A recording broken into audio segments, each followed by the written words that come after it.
François Bérard, Michael Ortega et Laurence Millet, et enfin moi-même, Marie-Paul Cagny, qui préside ce jury. Donc Elisabeth, tu as 3 quarts d'heure pour présenter tes travaux. Ok, merci pour l'introduction. Je suis Elisabeth Rousset et je vais vous présenter mes travaux de thèse. Donc, ça porte sur la peinture numérique sur modèle 3D en usage récréatif. Alors ces travaux, ils ont été réalisés au laboratoire d'informatique de Grenoble dans l'équipe IHM, donc comme disait Marie-Paul, sous la direction de François Bérard, Michael Ortega et Laurence Millet. Alors la création numérique 3D, c'est quelque chose d'omniprésent dans notre environnement. Que ce soit via le cinéma, via les jeux vidéo ou encore la publicité, on a de nombreuses occasions de voir des images de synthèse comme celles qu'on peut voir ici. Et en général, le grand public apprécie ce genre d'image. Alors s'il y a encore quelques années, l'infographie 3D était réservée au monde professionnel, aujourd'hui ce n'est plus le cas, car on observe une démocratisation des moyens techniques qui permettent aux particuliers d'accéder à du matériel de création 3D.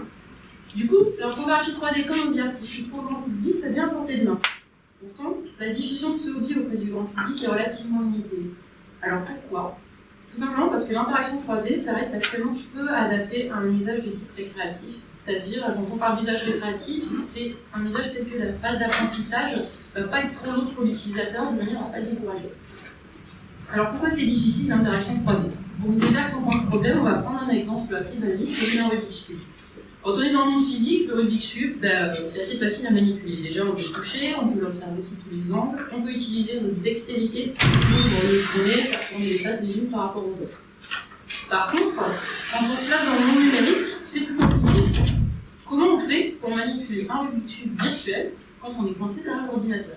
C'est là que ça devient difficile. Alors, certains travaux tentent de mettre au point des techniques qui rapprochent le geste numérique du geste réel. Donc ici, par exemple, à gauche, on a une petite fille qui veut peindre une maison virtuelle. Pour ça, on a créé un équivalent réel, par exemple avec une implémentation 3D de la maison virtuelle.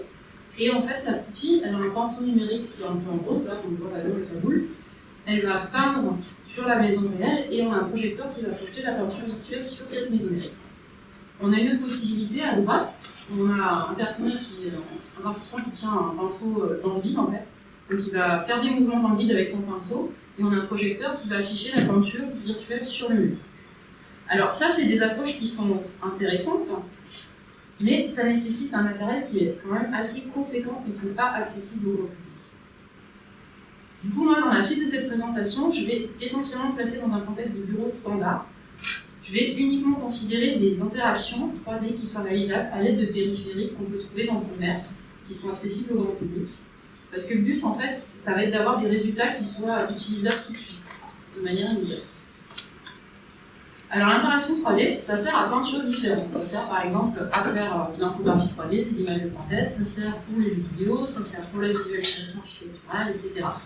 Moi, dans le cadre de la thèse, je m'intéresse à l'interaction 3D pour faire des images de synthèse comme celles qu'on peut voir ici. Donc avant d'entrer dans le vif du sujet, je vais vous présenter rapidement à quoi ça consiste la création de ce genre d'image. Pour créer ce charmant petit dinosaure, la première chose qu'on doit faire, c'est de le modéliser.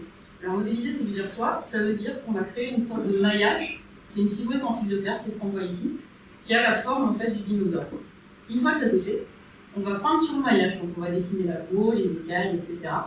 Et une fois qu'on a peint le maillage, il ne reste plus qu'à l'animer et à intégrer les images obtenues dans un film. Voilà, c'est tout mignon. Alors, on a différents travaux pour permettre de rendre ça plus ou moins accessible pour les novices. Concernant la modélisation, on a par exemple Hirashi qui a développé un système qui permet de dessiner des formes en 2D, comme si on dessinait normalement. Et en fait, après, on va inférer les formes automatiquement, les formes 3D à partir des dessins 2D. Par contre, pour la peinture, ça reste quand même réservé à un milieu professionnel ou un milieu d'amateurs passionnés. Alors c'est un peu curieux parce que dans le monde réel, on peut se dire que c'est plus facile de peindre sur des figurines que de sculpter des figurines. Du coup, on pourrait se dire que ça devrait être pareil dans le monde numérique. Ça serait peut-être plus facile de peindre sur des modèles qui existent que de modéliser les modèles qui existent. Et il se trouve que justement, sur le web, on a plein de banques de modèles 3D accessibles de manière libre. Donc, il ne manquerait pas grand-chose pour que la peinture numérique soit un hobby sur des modèles existants. Et là, qu'est-ce qu'il pense? C'est l'interaction. Il faut qu'on ait une interaction de peinture sur ces modèles qui soient adaptés à un usage créatif. Du coup, ça nous amène à la problématique de notre présentation, qui est comment permettre à des utilisateurs de peindre sur les modèles 3D, dans un contexte de bureau, et avec une interaction qui soit adaptée à un usage récréatif. Alors cette problématique, elle va soulever 3 axes de recherche différents. Tout d'abord, elle va poser la question de comment, en déposant un stylo objet. Quand je pose mon stylo, tout simplement, où est-ce que va aller l'endroit. Ensuite, une deuxième question, c'est comment accéder à toutes les phases de l'objet à peindre. Et ça va nécessiter de faire ce qu'on appelle la navigation autour de l'objet. Donc naviguer, c'est tourner autour, se déplacer dans la scène 3D pour mieux y voir. Et enfin, on peut également se demander comment on va combiner le déposant et la navigation de manière efficace. Est-ce qu'on va utiliser une main, est-ce qu'on va utiliser 2 mains, quelle main, la main gauche, la main droite, la main dominante, etc. Du coup, la structure de ma présentation, elle va essentiellement suivre ces 3 axes de recherche. Pour chaque axe, je vais vous présenter un état de l'art, et ensuite, je vais vous présenter une contribution. Du coup, je vais commencer tout de suite par le déposant sur le bleu. Alors, une première question qu'on peut se poser concernant le déposant, c'est du choix du dispositif d'entrée. On a essentiellement 2 types de dispositifs qui sont utilisés pour la peinture en environnement de bureau, à savoir la souris ici et le stylet. Alors, il faut savoir que la souris, c'est un dispositif relatif avec un gain dynamique. Par conséquent, la trajectoire qu'on effectue dans l'espace moteur, elle est différente de celle qui est effectuée par le curseur sur l'écran. C'est donc difficile d'arriver à anticiper les trajectoires produites. En général, on va se retrouver avec un tracé un peu tremblant, pas très joli, qui ressemble vaguement à ça. C'est pas top. Par contre, le stylet, c'est un dispositif qui est absolu avec un gain statique. Du coup, c'est beaucoup plus facile d'anticiper les trajectoires produites.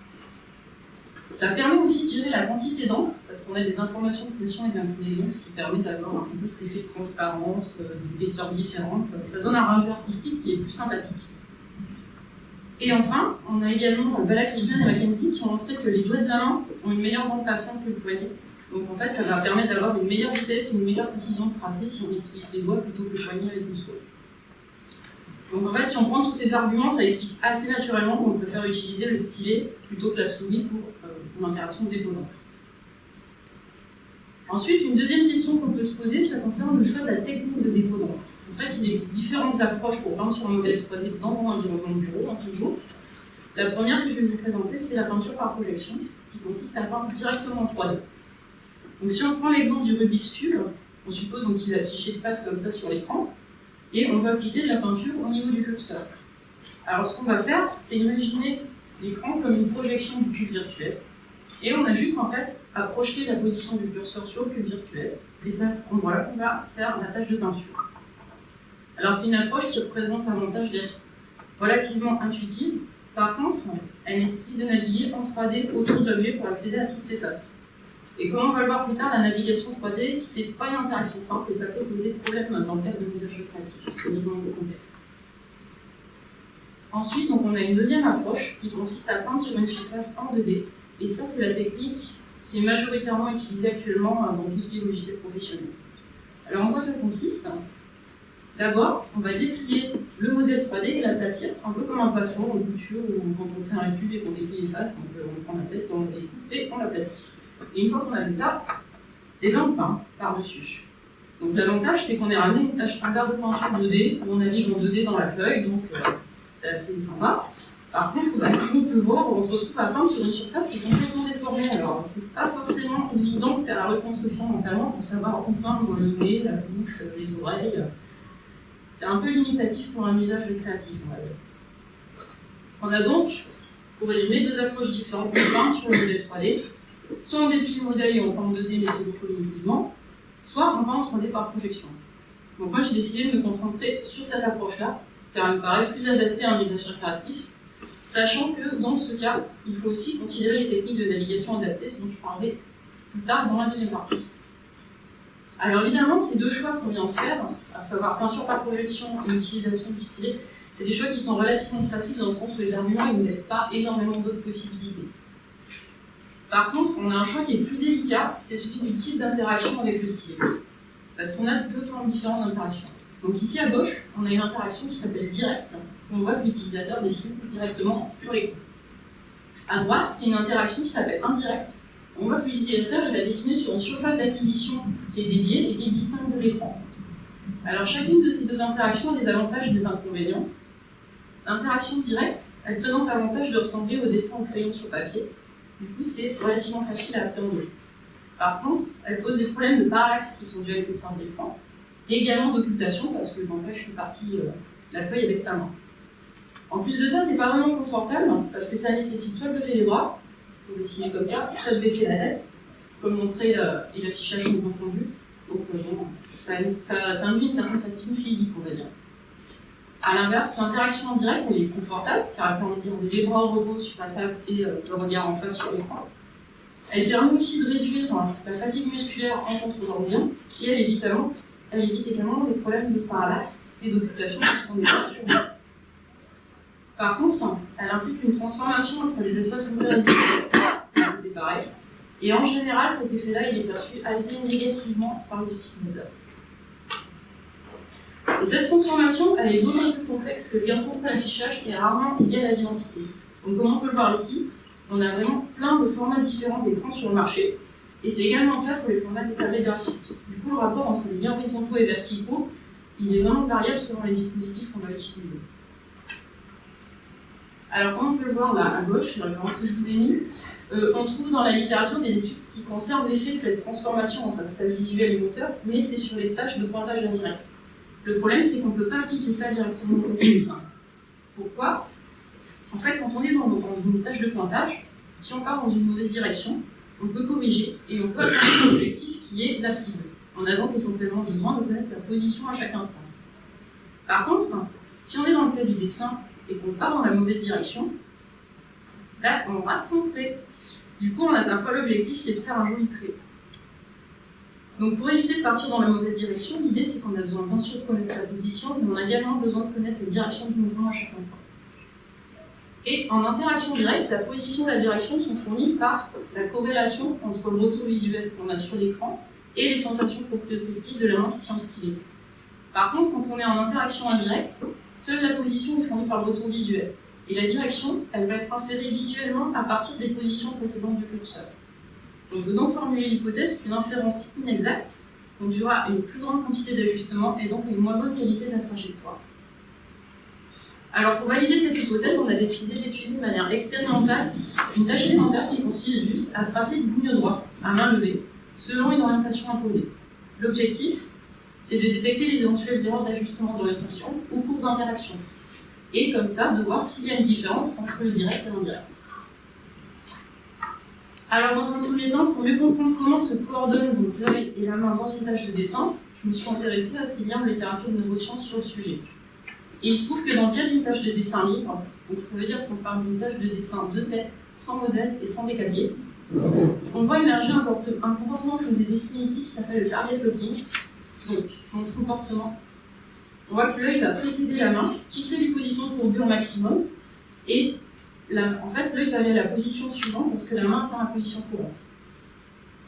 Comment on veut faire, nous, une expérimentation qui est contrôlée sur le dessin? Il va falloir qu'on puisse reproduire ce type de comportement, et donc il faut s'assurer que les contraintes choisies ne vont pas modifier ce comportement visuel de coordination entre l'œil et la main. Alors justement, Tchalenko a étudié différentes formes de dessin sous contrainte dans le but de déterminer dans lesquelles le target locking a lieu ou pas. Et par exemple, si on veut que l'utilisateur trace un trait dans une direction donnée, ce qui serait le but de notre expert contrôlé, on peut lui demander, on peut lui afficher la direction et lui dire de tracer par-dessus. Mais en fait, ça ne marche pas. Parce que là, Tchalenko, il va montrer que l'œil va faire un mouvement dont on va appeler du post-poursuite, il va juste suivre le trait au fur et à mesure, pendant que la main dessine au fur et à mesure. Du coup, ça ne correspond pas du tout à ce qu'on veut, donc on ne peut pas faire l'expert contrôlé de cette manière-là. Une autre possibilité, ça serait d'indiquer au participant un point de départ et une ligne, en fait, une direction, et lui dire de tracer parallèlement à cette direction. Et dans ce cas, ça ne marche pas non plus. En fait, on va avoir des allers-retours des yeux entre les deux pour permettre de tracer la ligne. On a évidemment une autre possibilité qui est assez basique, c'est juste d'afficher deux points et de dire on va les relier par une droite. Et là, on a un comportement encore plus surprenant, c'est que les yeux vont faire des allers-retours au fur et à mesure entre le point d'arrivée, le point de départ et le point d'arrivée. Donc ça non plus, ça ne va pas marcher. Et en fait, il y a tout un moyen d'induire le comportement qu'on souhaite avoir chez les participants d'une façon assez surprenante, c'est qu'il va afficher le point de départ, mais il ne va pas afficher le point d'arrivée. À la place, en fait, il va faire inférer cette position de point d'arrivée par le participant à partir de l'environnement. Donc par exemple, il va dire on va tracer deux segments, et des segments qui ne se coupent pas, et dire le point d'arrivée, c'est l'intersection virtuelle de ces deux segments. Et dans ce cas, si on demande de tracer le trait qui part du point d'arrivée ou du point départ au point d'arrivée virtuel, on va bien avoir un comportement de target blocking où là, il va fixer le point d'arrivée virtuel. Alors le problème en fait de cette situation précise, c'est que Brenner montrait que si on trace en direction d'une cible et qu'on a un segment à proximité, ça va avoir tendance à modifier la perception de l'utilisateur et déformer sa trajectoire. Le trait va arriver perpendiculairement. Du coup, ça pose problème dans notre cas. On veut éviter ce genre d'effet. Alors pour ça, on va définir le point d'arrivée d'une autre manière. On va faire un couloir avec deux lignes parallèles qui sont parallèles à la direction qu'on veut. Et on va dire qu'en fait, le point d'arrivée virtuel, c'est juste le milieu de ce couloir. Voilà. Comme ça, on n'a pas le problème d'avoir un décalage dans l'orientation. Donc maintenant qu'on a trouvé un moyen de faire tracer aux participants des lignes en target plotting, il faut pouvoir évaluer la qualité de ces lignes. Alors on a pas mal de travaux dans la littérature à ce sujet. Donc par exemple, on a Apple qui propose une extension de la loi de Fick's, donc le Steering Law, qui permet d'étudier les trajectoires en fonction des tunnels qui les englobent. Mais en fait, cette loi, ça se focalise sur la prédiction du temps de réalisation. Donc ça ne correspond pas réellement à une problématique. On a plusieurs autres travaux qui se concentrent sur la mise en place de métriques pour quantifier la distance entre les courbes. Cependant, ces métriques, elles utilisent à la fois l'orientation de la courbe et la position des points de la courbe. Et l'utilisation de ces positions, ça va introduire une information supplémentaire de décalage qu'on veut éviter. Pourquoi ? En fait, nous, on veut étudier l'influence de l'aspect direct indépendamment des problèmes de parallaxe. Donc la parallaxe, c'est quand on a l'épaisseur de la vitre et qui fait qu'on va avoir un décalage entre la position perçue et la position réelle du style. Donc comme on ne peut pas se soucier de ce problème-là, il faut qu'on ait des métriques qui soient basées sur les orientations. Alors, on a effectivement McKinsey et Keefe qui ont proposé des métriques uniquement basées sur les orientations. Du coup, je me suis servi de ces métriques-là, je les ai adaptées à ma problématique, donc d'une manière que je vais vous décrire un petit peu plus loin. Alors maintenant, je vais vous détailler l'étude expérimentale que j'ai faite pour évaluer l'effet de l'aspect direct. Donc on a conduit une expérience comme ceci, on demande aux participants de tracer des lignes de droite selon différentes orientations, et on a mesuré le temps de réalisation des trajectoires et la qualité des trajectoires. Alors, pour s'assurer d'induire le comportement de target blocking chez les participants, on a commencé par afficher un point de départ, puis on a indiqué le point d'arrivée comme le milieu d'un couloir à traverser. Ensuite, on a déplacé ce couloir de manière à obtenir des orientations tracées différentes. Pour plus de clarté, on a ancré le couloir sur un cercle, puis on l'a déplacé dans le sens inverse des aiguilles d'une montre. Et de cette manière, on a pu trouver 12 directions différentes. Ensuite, on a considéré deux styles de dessin différents pour réaliser cette tâche. À gauche, on a le dessin précis. Donc c'est un type de dessin où les participants doivent tracer les lignes droites de manière méticuleuse et sans contrainte de temps. Et à droite, on a le dessin balistique où les participants doivent tracer à l'aide de mouvements rapides. En fait, à droite, ça correspond au mouvement qu'on va avoir essentiellement dans des tâches de sketching. Ensuite, en considérant les techniques d'interaction, on a comparé 4 techniques différentes. Donc la première, basiquement, c'est l'interaction directe, comme ici, où le participant va tracer sur l'écran. Ensuite, on a considéré 3 formes d'interaction indirecte. Donc vous voyez le setup ici. Pour la première, on a noté bien 1, on a réglé le bien contre l'affichage sur 1 pour les axes horizontaux et verticaux. Donc ça veut dire que la même distance est parcourue par la main du participant sur la surface d'acquisition et par le curseur sur l'écran. On a fait une autre technique qu'on appelle bien 2, où le gain est réglé sur 2 pour les deux axes, donc le curseur va se déplacer 2 fois plus vite que la main. Et enfin, pour la technique bien 2-1, la troisième technique, on a réglé le gain sur 2 uniquement pour l'axe horizontal. Donc on a une espèce de gain déformé. Et en fait, pourquoi on a fait ça? C'est parce que c'est vraiment représentatif du fait qu'on a des ratios différents entre les formats d'écran et les formats photographiques. Ensuite, on a pris plusieurs mesures dans ce calcul. Donc la première, c'est le temps de réalisation. C'est-à-dire, c'est le temps entre le premier contact du stylet et le dernier contact quand on relève le stylet. On a mesuré l'erreur d'orientation à 1 degré, et donc pour ça, on s'est basé sur les métriques de Keefe et McKinsey qui ont été adaptées. Donc je vais vous expliquer comment ça fonctionne. Si on considère ce tracé, on va d'abord échantillonner le tracé. Ensuite, on va calculer les orientations de chacun des segments successifs. Puis, on va classer toutes ces orientations. Et une fois que ça c'est fait, on va définir donc, ce qu'on va appeler l'erreur d'orientation comme la différence absolue entre la médiane et la prescription donnée aux participants. On a aussi utilisé cette classification pour mesurer ce qu'on appelle la variabilité de l'orientation. Et cette fois-ci, ça correspond à la différence entre le quantile à 10% et le quantile à 90% de l'ensemble des orientations. Concernant le protocole, on a utilisé un design intra-sujet dans lequel l'ensemble des participants a testé les 4 techniques dans les 2 styles de dessin. Et chaque combinaison de techniques et de styles de dessin était testée selon 12 ans, avec 8 répétitions à chaque fois. Ça nous donne un total de 12 488 trajectoires. On a équilibré la représentation des styles de dessin selon 2 groupes de 8 personnes, et à l'intérieur de chaque groupe, on a également équilibré l'ordre de présentation des techniques. Alors, concernant les résultats, déjà, je peux vous montrer visuellement ce qu'on a eu comme trace à la fin de l'étude. Donc ici, on a les prescriptions qui sont en rouge et en noir, c'est des tracés des utilisateurs. Alors, on peut déjà observer à l'œil nu certaines différences de qualité, notamment au niveau des tremblements et de la direction générale. Enfin, vite fait, si on regarde, on voit bien qu'en haut à gauche, c'est plus fin qu'en bas à droite. À vue d'œil des gens, on voit qu'il y a des différences. Plus précisément, on a voulu isoler déjà l'effet de l'aspect direct de l'interaction, et pour ça, on a juste comparé la technique directe avec la technique gain 1, puisqu'elle a exactement le même setup, sauf qu'elle est sur une surface d'acquisition différente.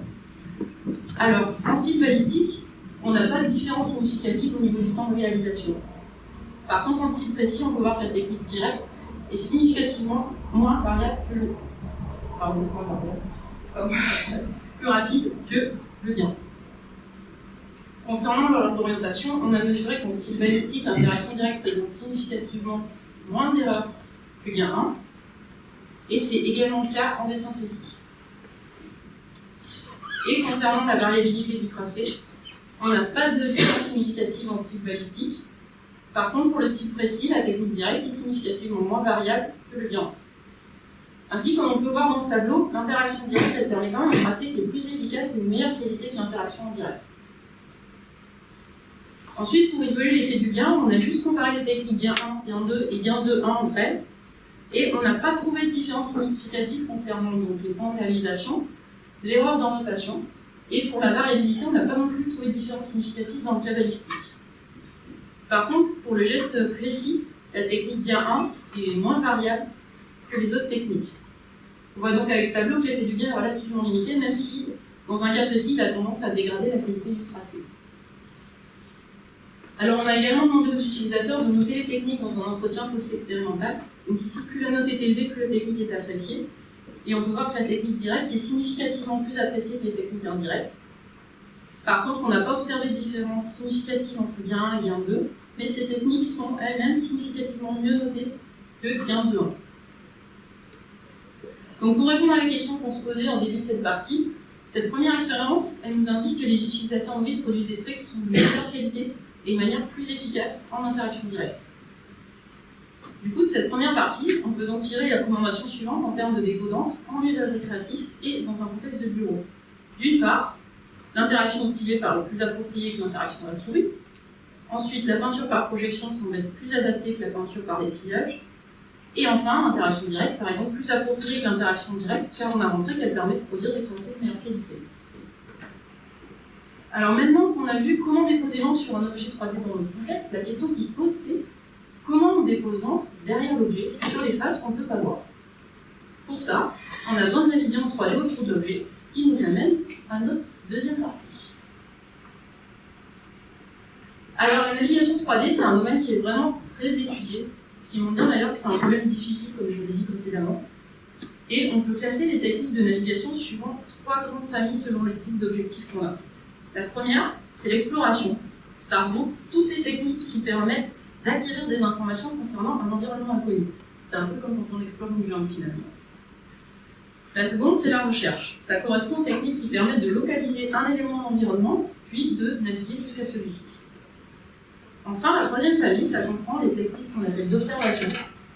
Et ça consiste à établir un point de vue particulier sur un objet. Du coup, l'observation, ça correspond particulièrement bien à notre besoin de changement de point de vue et de navigation autour de l'objet à peindre. Maintenant, si l'on considère les techniques d'observation, on a également 2 grandes sous-familles. D'une part, on a les techniques de navigation libre. Donc, quand on dit navigation libre, c'est que ça permet une totale liberté de choix du point de vue sur l'objet. D'autre part, on a les techniques de navigation assistée, où cette fois-ci, le choix du point de vue, il va être en partie, voire totalement délégué au système. Alors, les techniques de navigation assistée, elles sont pratiques dans le sens qu'elles demandent peu d'action de la part d'utilisateurs.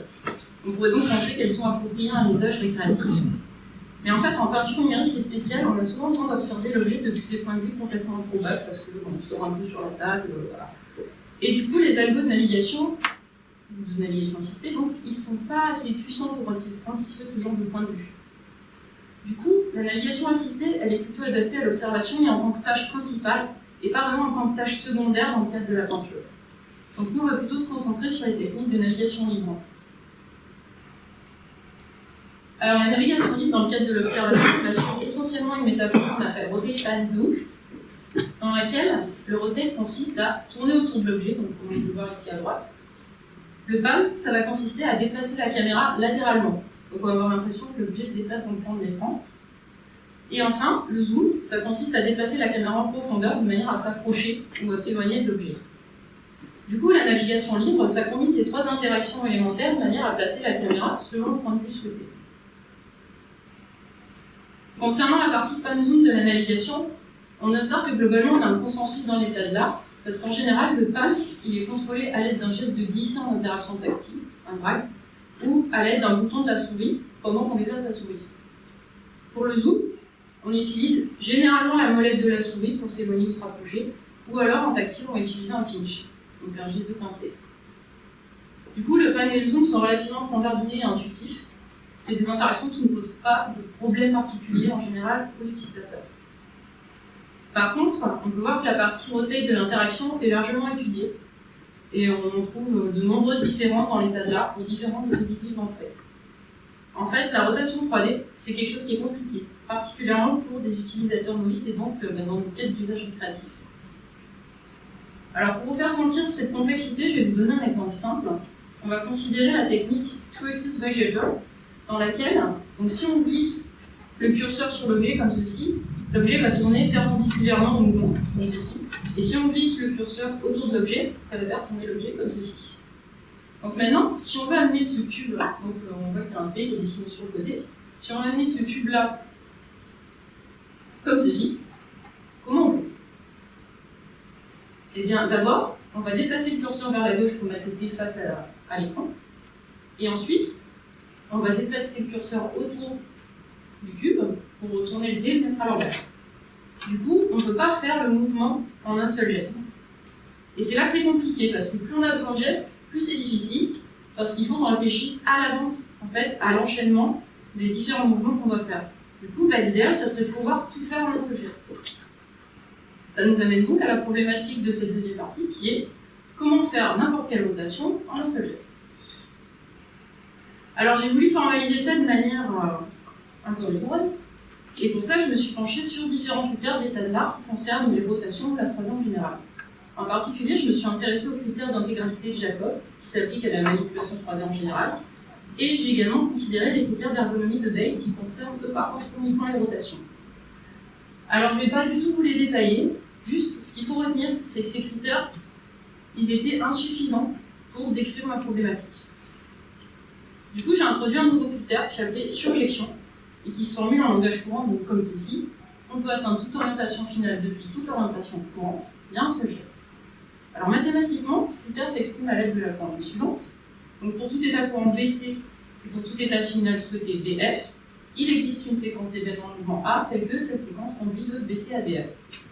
Et cette formule, en fait, elle signifie que pour tout état courant, la fonction de transfert F est surjective, d'où le nom du critère. Alors, à l'aide de ce critère, j'ai défini deux nouvelles techniques de rotation qui sont surjectives, et pour ça, je me suis basée sur les deux techniques de rotation 3D usuelles qu'on va trouver dans l'état de l'art et dans les logiciels commerciaux. La première, je vous en ai déjà parlé, c'est le Two Axis Violator, donc plus simplement, je vais juste l'appeler TAV maintenant. Et la deuxième, c'est l'Argol. Alors, dans la littérature, en fait, on ne trouve pas d'études qui mettent en évidence une différence d'efficacité entre ces techniques. Du coup, moi, j'ai décidé de développer une version surjective pour chacune de ces deux techniques que j'ai appelées TAV+, et Argol+. Alors l'astuce en fait, afin de les rendre surjectives et de supprimer en fait les modes, c'est de passer à 2 points de contrôle au lieu d'un seul point de contrôle. Et pour ça, au lieu de faire l'interaction à la souris, je suis passé à l'interaction tactile et j'ai utilisé 2 doigts. Alors je vais vous les décrire successivement ces deux techniques. Donc la première que vous voyez ici, c'est TAV+. Alors comment elle marche? Donc ici, on va supposer qu'on va manipuler un objet, donc j'ai mis juste une sphère, qui est derrière donc l'écran, donc la projection sur l'écran. Donc d'abord, on va poser les doigts sur l'écran, donc ici on a un doigt en vert, un doigt en rouge. Et on va faire glisser les doigts, comme ceci. Et donc sur un geste comme ça, on va appeler alpha l'angle entre les positions initiales et finales. Et le geste qu'on vient de faire, il va effectuer une rotation d'angle alpha autour d'axes qui est perpendiculaire à l'écran et qui passe par le centre de l'objet. Maintenant, si on appelle bêta la distance entre donc, le milieu des positions initiales et finales, et qu'on considère l'axe qui est perpendiculaire à bêta, le geste va effectuer une rotation d'un angle qu'on va définir comme proportionnel à bêta autour de ce même axe, mais qui passe par le centre de l'objet. Donc pour résumer, ici, avec un seul geste et deux doigts, on effectue deux rotations en même temps, autour de deux axes distincts et avec deux angles différents. Donc je vous le remonte rapidement, c'est toujours TAV+, pour que vous voyez bien. Et on voit en fait que le participant, il peut réajuster à chaque instant son geste pour atteindre la rotation du bout. Et ça, c'est vraiment le critère de surjectivité qui nous permet d'avoir ça. Donc maintenant, je passe à la deuxième interaction, c'est Arbol+. La principale différence avec le TAV+, ça se situe au niveau des axes de rotation, parce qu'ils ne sont pas définis de la même manière. Si on considère donc le même geste que tout à l'heure, cette fois-ci, on va projeter donc, le milieu des positions initiales sur l'objet, donc sur la sphère là. Et la rotation d'angle alpha, du coup, elle va avoir lieu autour de l'axe qui passe par le centre de l'objet et par cette projection. Ensuite, si on projette le milieu des positions finales sur la sphère, ces deux projections vont définir un plan avec le centre de l'objet.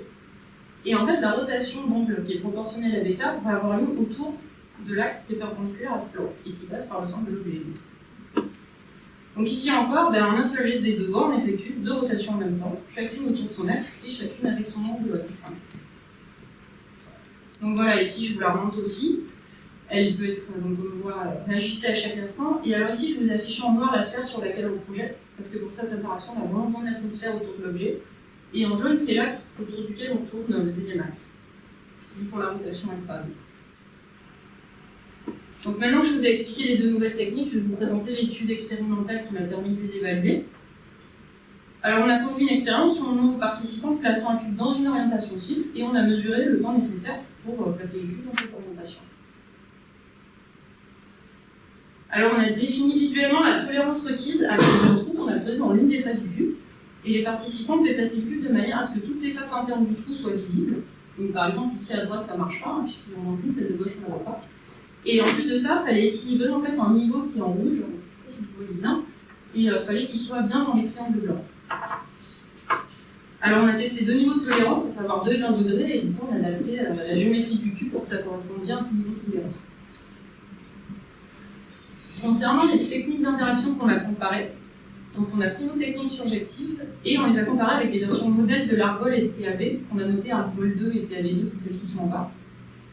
Et dans ces techniques, en fait, par rapport à Arbol et TAV, on a ajouté un deuxième doigt pour contrôler la deuxième rotation, ce qui nous a permis en fait de bien mettre en évidence l'effet de la surjection, parce que ces deux techniques-là, c'est des équivalents non surjectifs de TAV+, Arbol+. Alors concernant le protocole, on a aussi utilisé un design intra-sujet, donc l'ensemble des participants a testé les 4 techniques pour les 2 niveaux de tolérance. Chaque combinaison de techniques et de tolérance a été testée 20 fois, ce qui nous donne un total de 2560 positionnements.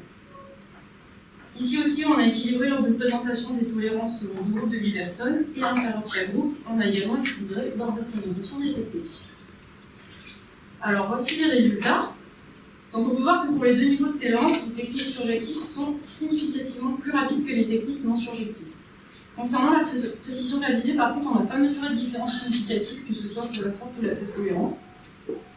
On a également mesuré l'intégralité du contrôle, c'est-à-dire si les participants arrivent à contrôler simultanément plusieurs degrés de liberté.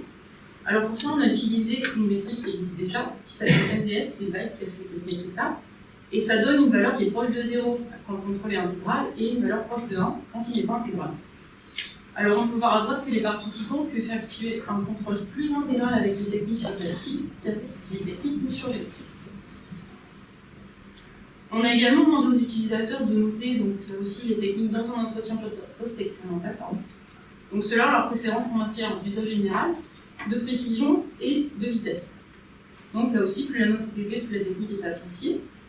Et on peut voir que les techniques surjectives sont significativement plus appréciées que les techniques non surjectives pour chacune des catégories. Ainsi, dans cette deuxième partie, on a introduit un nouveau critère pour caractériser les rotations en angle est. Et ensuite, on a développé de nouvelles techniques de rotation 3D qui respectent ce critère. Puis, on a montré à l'aide d'une étude expérimentale qu'elles sont plus efficaces que l'état de l'art préféré par les participants. Alors maintenant qu'on a vu comment déposer l'encre sur l'objet et naviguer autour de celui-ci, la question qui se pose, c'est comment on combine efficacement le déposant et la navigation.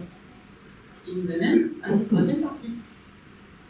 Alors, pour combiner le déposant et la navigation, on peut procéder de plusieurs manières différentes. Par exemple, on peut se servir d'une seule main, avec un seul dispositif d'entrée, de manière modale pour pouvoir effectuer les deux tâches distinctes. On peut aussi utiliser deux dispositifs d'entrée, chacun pour chaque tâche, qui peuvent être identiques ou bien différents.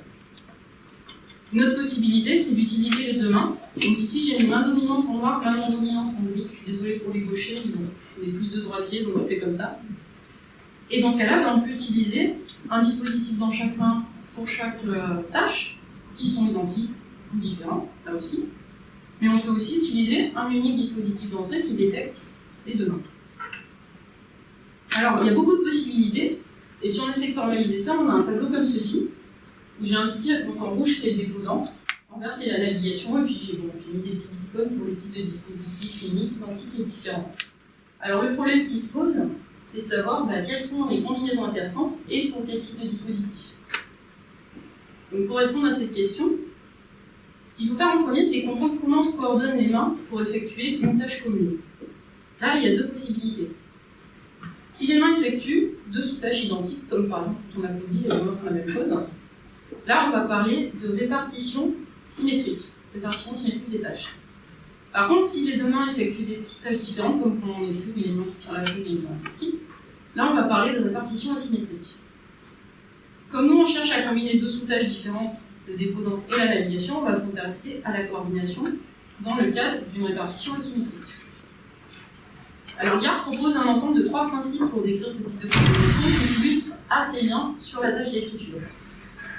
Le premier principe concerne l'antériorité de la main dominante, c'est-à-dire que quand on écrit et qu'on est droitier, toujours, je prends l'exemple du droitier, on va d'abord positionner la feuille avec la main gauche et après on va commencer à écrire. Le deuxième principe, c'est la référence spatiale, c'est-à-dire que en fait, on va positionner la main droite par rapport à la main gauche sur la feuille. Et enfin, le principe d'échelle asymétrique, c'est que quand on écrit, la main droite elle va faire des petits mouvements rapides pour écrire, et la main gauche elle va faire des grands mouvements lents pour déplacer la feuille pour écrire. Donc ça, c'est les 3 principes qu'on a. Et en fait, cette répartition asymétrique, elle s'applique vraiment bien à notre tâche de peinture. Du coup, on va faire le dépôt d'encre assez naturellement en main dominante et la navigation en main non dominante. Du coup, notre tableau il va se trouver fortement simplifié parce qu'on enlève toutes les combinaisons en vert. Donc ça va être quand même pas mal. Donc maintenant qu'on a réduit l'ensemble des combinaisons possibles, il faut qu'on s'intéresse au choix des dispositifs d'entrée utilisés. Donc comme je l'avais dit au début, on est dans un contexte de bureau, donc on a sélectionné des dispositifs qui sont facilement accessibles dans le commerce. On considère donc la souris, le stylet, l'interaction tactile, et le dernier truc en bas, c'est un joystick à stylet liberté. Donc ça en fait, ça permet d'effectuer toutes les rotations et toutes les translations dans l'espace. Donc soit on applique une pression pour faire les translations, soit on incline pour faire les rotations.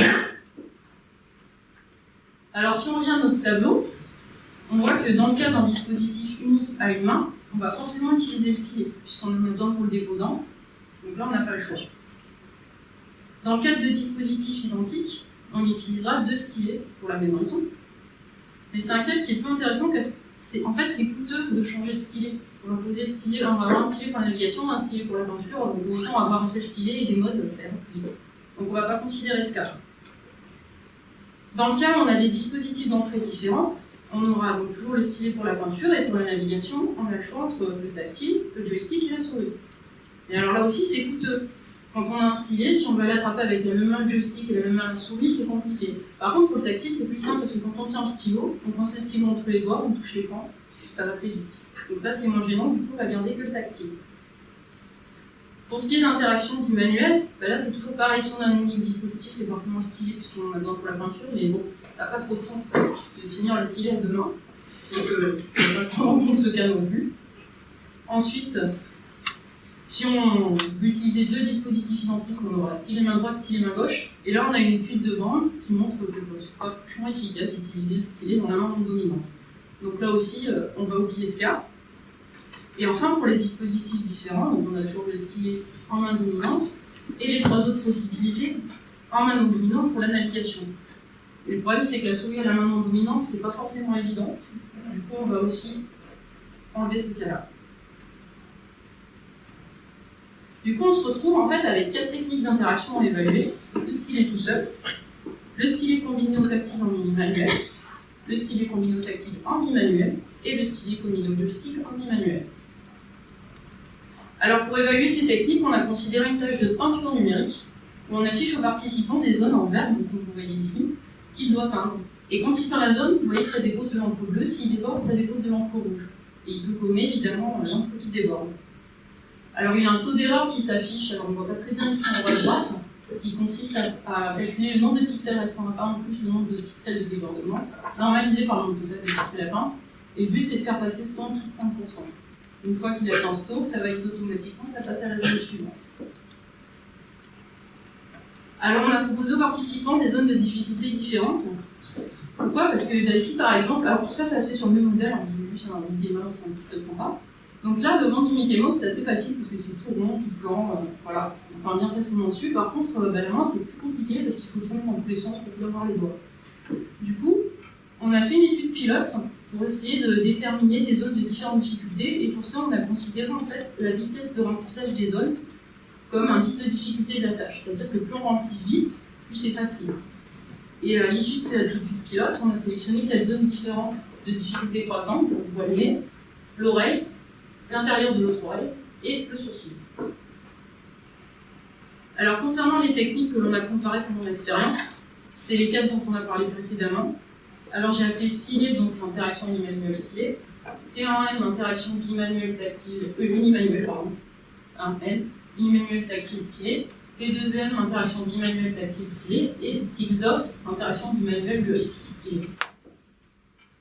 Alors concernant la partie navigation d'interaction stylet, en fait on a associé donc, le survol au-dessus de la table de manière modèle aux translations dans le fond de l'écran, dans l'axe de l'écran et à la rotation PAD qui est standard. Pour les interactions tactiles, on a associé le glisser donc, au palme, le pinch, le pincé au zoom, et pour les rotations, on a utilisé la technique PAD+, donc c'est une des 2 techniques du chapitre précédent.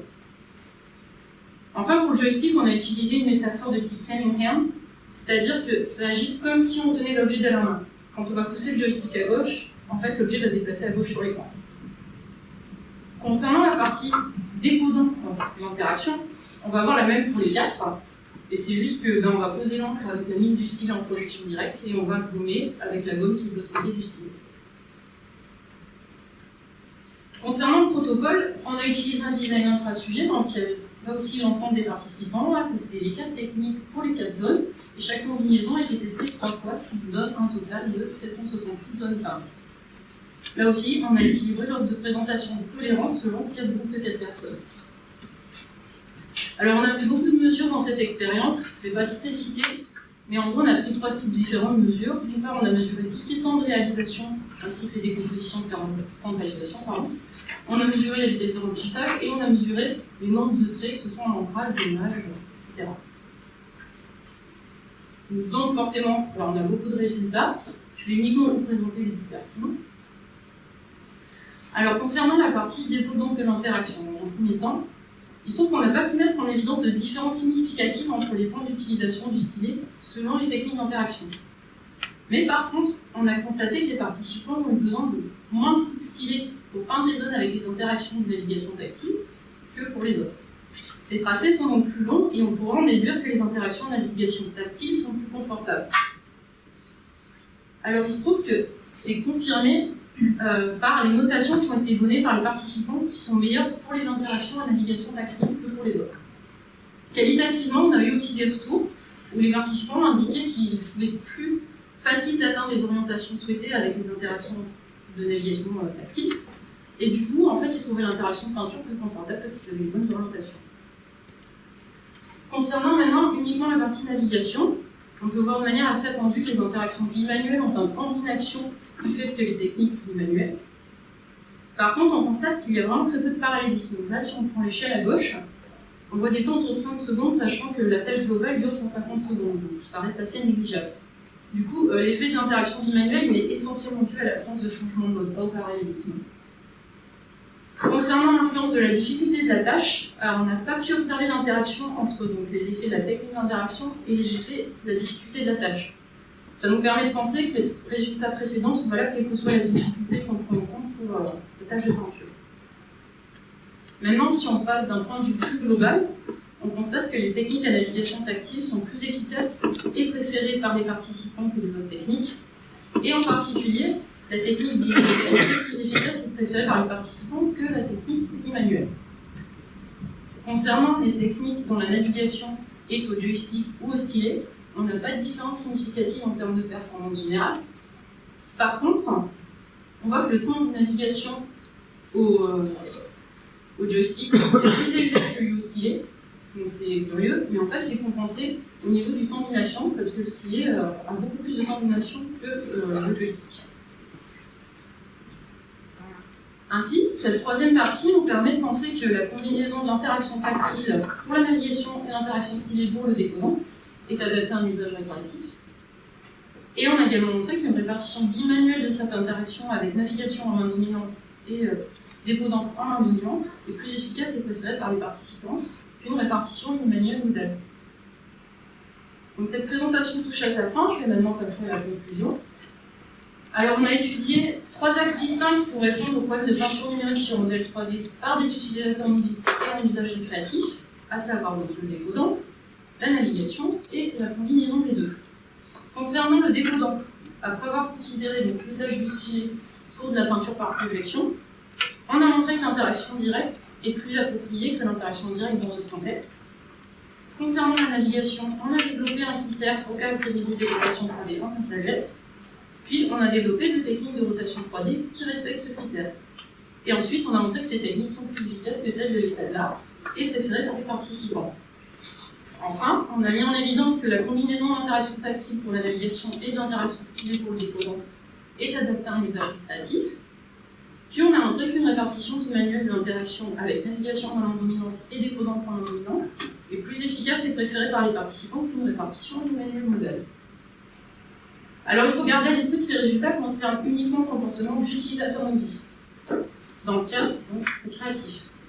Ce qui serait intéressant dans un deuxième temps, c'est de voir si ce comportement se généralise à des graphistes professionnels.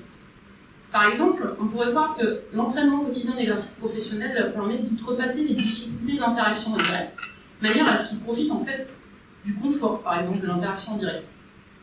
Et en pratique, quand on discute avec des graphistes, quand on parcourt les forums sur le web, etc., on va se rendre compte que globalement, les gens préfèrent tout de même l'interaction directe pour tout ce qui est première étape de la création artistique, donc tout ce qui est esquisse, tout ce qui est croquis.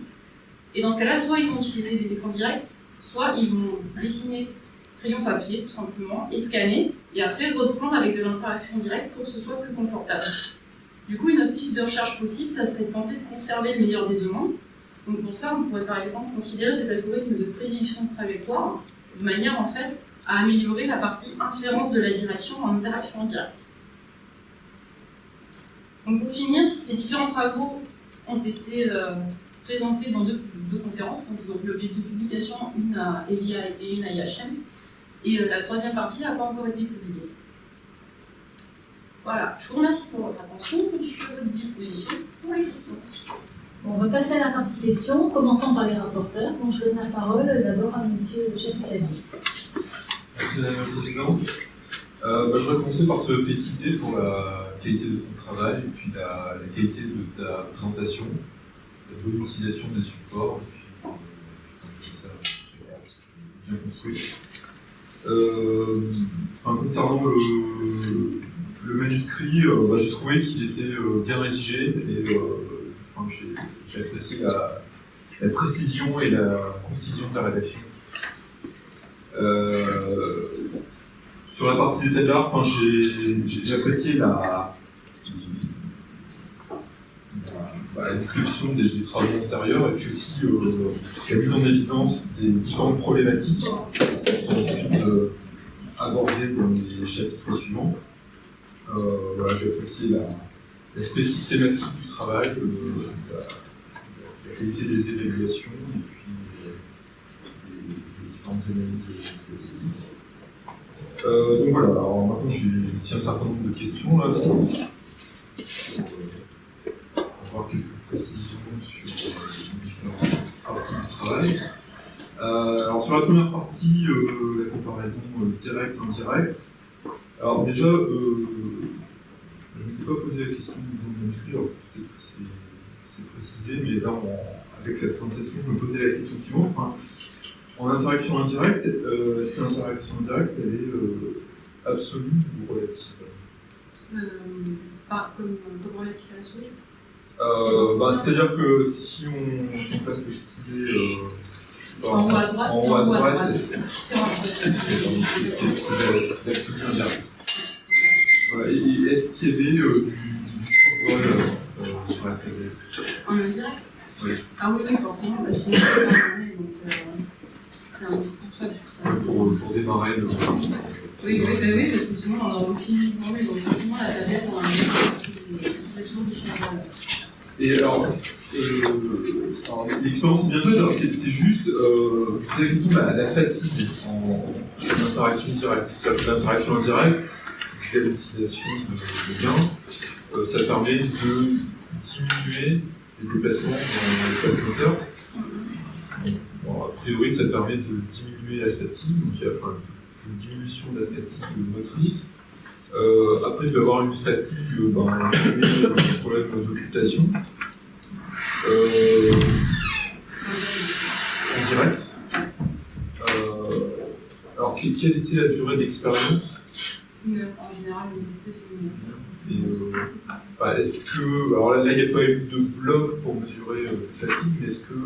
Si, c'est-à-dire qu'en fait, j'ai toujours équilibré à chaque fois les techniques. J'ai fait tous les ordres, justement pour pas que ce soit toujours les mêmes en premier, et puis on puisse se dire que la technique avait été favorisée parce qu'elle était en premier ou en deuxième. Et au sein de chaque technique, il n'y a pas eu de bloc? Si. Si, il y avait. Là, j'ai plus en tête, là, mais c'est marqué sur le stade, il y avait pour les traits, c'était 8 répétitions, je sais pas, 8 blocs. Mais c'était pas 8 traits. Par contre, c'était pas 8 traits dans le même sens en fait. Parce que là, sinon, en fait, ça pose tout, parce qu'une fois qu'on l'a fait dans la même direction, on enregistre. Donc c'était 8 tours. Pour revenir à 0 en fait. Alors, est-ce que, par exemple, si on utilise l'interaction directe et indirecte sur une journée complète, est-ce que, a priori, il y aurait des effets de fatigue liés à l'interaction directe qui apparaîtraient par rapport à l'interaction indirecte? Après, ouais, c'est toujours pareil, c'est-à-dire qu'en direct, on va avoir de la fatigue physique parce qu'on va avoir mal au cou, on va avoir mal au bras, alors qu'en indirect, on sera mieux placé. C'est pas en fait, disons d'un côté, on va plus avoir une fatigue de type physique, de l'autre côté, on va plus avoir une fatigue de type psychique, mentale, je dirais. Plus dû au fait que on a du mal à faire la direction. Et je me pose aussi la question, est-ce que si on utilise de l'absolu relatif, par exemple un gain de 1 ou 2, est-ce qu'il y aurait un effet, c'est-à-dire qu'on pourrait débrayer le stylet et voir. C'est-à-dire qu'une souris, par exemple, on peut la repositionner ailleurs, sur la table de travail, pour avoir une position plus confortable de la souris, pour réaliser un geste de pointage. Donc ça, c'est relatif. Ça, c'est relatif. En absolu, la position donnée sur la tablette correspond à cette position sur l'écran. En relatif, ça permettrait de. Si par exemple, je voudrais démarrer un trait en haut à gauche, je ne suis pas obligé d'être en haut à gauche de la tablette. Je pourrais être pas par exemple au milieu de la tablette. Du coup, ça serait. La question, c'est si on utilisait du relatif à la place Oui, quelque part, pour le relatif, ça permettrait de se mettre dans des positions plus confortables pour réaliser le geste. Comment on saurait où on est? Il faudrait une part de survol et puis des mécanismes de voyage. Ouais. Ouais, là, je vois pas trop. Je visualise pas trop comment on pourrait. Pour moi, là, parce que l'absolu, c'est quand même c'est quand même ce qui compte beaucoup. Enfin, on a le problème de proprioception. Et je pense que ça aide quand même en indirect, même si ça aide beaucoup moins que quand on est en direct. Ou si on est complètement, a priori, ça me paraît plus compliqué. Alors, en fait, si je réalisais la même expérience, par exemple, avec une souris avec un verre de vin. Une souris, mais du coup, qui serait pas dynamique. Non. Ouais. Le rythme, c'est de vrai. C'est pas joli parce qu'on a moins de bande passante. Donc, de toute façon, on a le poignet et ça ferait quand même des traces sac à dos. Ça existe en fait. Wacom, ils avaient fait des espèces de palais, là, des coques, justement, qui étaient comme une souris, donc manipuler le poignet. Mais donc, du coup, en absolu, mais ça servait plus à déplacer les palettes boutiques pour pas tracer. Après, je me pose la question, est-ce qu'il y a une interaction entre les techniques et l'angle? C'est-à-dire que est-ce qu'il y a des problèmes d'occultation qui ont été mis en évidence? Non, alors non, justement. Mais alors, ça me surprenait un petit peu. Oui, mais moi c'est pareil. C'est-à-dire que je m'attendais vraiment à avoir une différence, et en fait, on n'en a pas vu. Et comment on peut expliquer ça? Moi, ce que je m'étais dit, c'est peut-être que j'ai pas contraint la position des gens sur la table.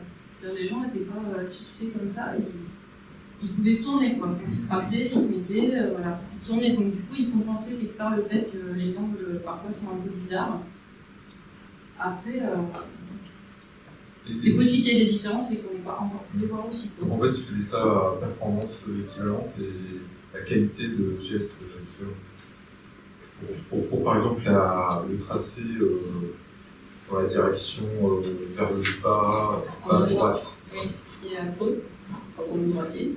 Pour les droitiers, en bas à droite, donc en direct. En direct, c'est affreux parce qu'on voit rien. Oui, et donc là, d'après la différence, il faisait ça avec des performances équivalentes aux autres angles. Non, il n'y avait pas de différence. Pas de différence. Et je m'attendais, moi aussi, je m'attendais vraiment à avoir une différence. Déjà en direct, ça se verrait. Ouais. En fait, déjà sur les tracés, ça se voit pas. Et effectivement, après, donc voilà, ça m'a un petit peu surpris. Oui, non, mais moi aussi, hein, ça m'a vraiment étonné. Et je trouve que non, quoi. Oui, alors je me pose ces questions, pourquoi utiliser une chaîne de lecture à 4 niveaux? C'est un détail, puisqu'en général, on utilise 5 ou 7 niveaux. En fait, là, c'était plus un classement technique. Ouais, c'était plus un classement de référence. C'était pas vraiment des notations.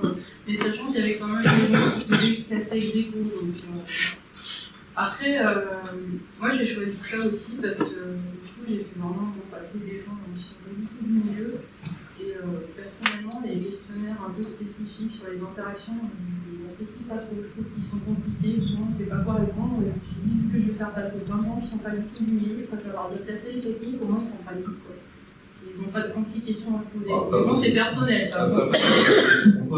Pardon? Ça dépend des questions qui sont posées. Oui, voilà, ça dépend. Mais moi, disons, pour mon problème, je trouvais que c'est personnel. Hein. C'est vraiment. C'était mieux comme ça. Mais j'aurais pu faire autrement. Après, sur la deuxième partie, des questions sur le nombre de départ. Donc il est aléatoire. Est-ce que c'est de l'aléatoire précalculé Pour quel extrait? Pour les rotations? Non, c'était un random avec une. Alors en fait, c'était un random avec une graine sur le temps. Par contre, on prenait le même pour les différentes personnes en fait. D'accord, donc c'est de l'aléatoire précalculé. Oui, voilà.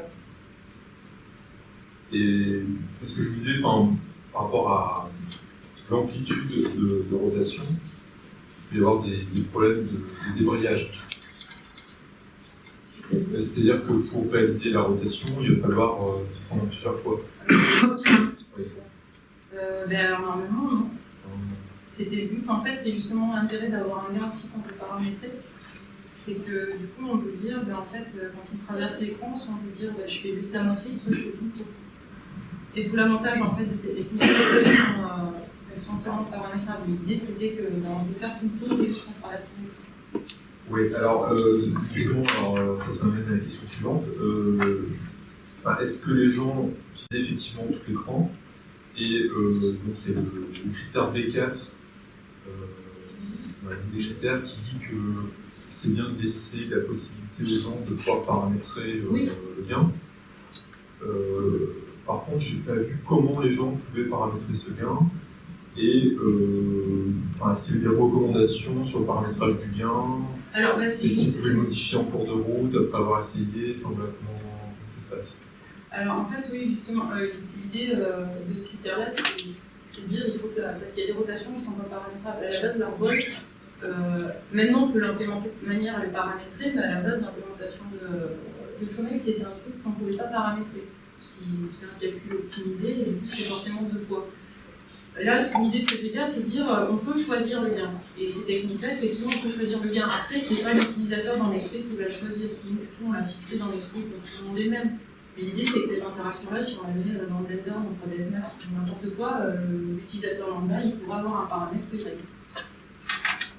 c'est plus dans ce sens-là, en fait. Et alors, quelles sont les recommandations par exemple, quel est le choix du réglage par exemple? Je pense que ça dépend des gens.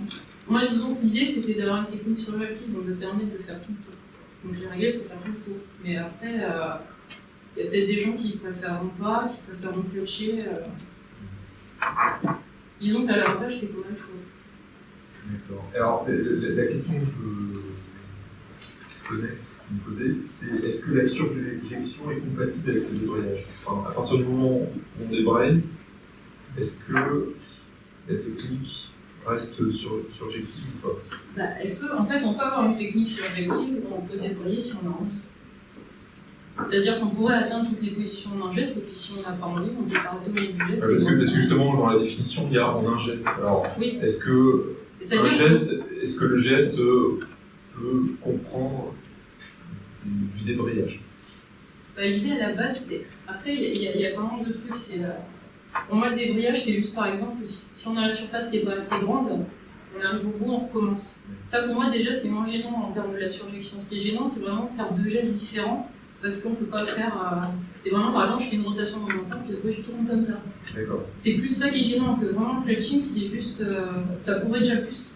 Enfin, moi, je pourrais plus accepter une technique qui a juste besoin de clutching comme surjectif qu'une autre technique qui a besoin de choses différentes. Alors, peut-être qu'il faudrait raffiner un petit peu la définition de la surjection. Oui, non, mais c'est clair. Parce que c'est pas clairement exprimé. Oui, c'est-à-dire que moi, la base. De débrayer. Oui, je ne l'ai pas clairement dit. Après, là, c'est vrai que quand je l'ai fait comme ça, l'idée, c'est qu'en fait, on n'a pas besoin de débrayer du tout. Mais si on peut débrayer, la technique reste surjective. Voilà, c'est-à-dire qu'il y a les deux sens. C'est-à-dire qu'on peut avoir une technique surjective avec laquelle on débraye si on a envie, et puis on peut avoir une technique où on a besoin de débrayer, mais qui pourrait être surjective dans le sens que c'est juste parce qu'on a un manque de surface. Là, c'est un ensemble de gestes similaires pour atteindre... Oui, voilà, c'est juste qu'on garde le même geste, mais qu'on n'arrive pas au bout, comme quand on prend la souris et qu'on est déplacé à gauche, et qu'on continue à aller à gauche. Mais effectivement, oui, ça vaudrait plus détailler plus la définition. Ça mériterait d'être clarifié, parce que s'il y a des gens qui utilisent ce critère de surjectivité, je pense que le critère de débrayage, c'est important de l'inclure des fois. Oui, voilà. Mais moi, c'est vrai que du coup, pour moi, c'était pas.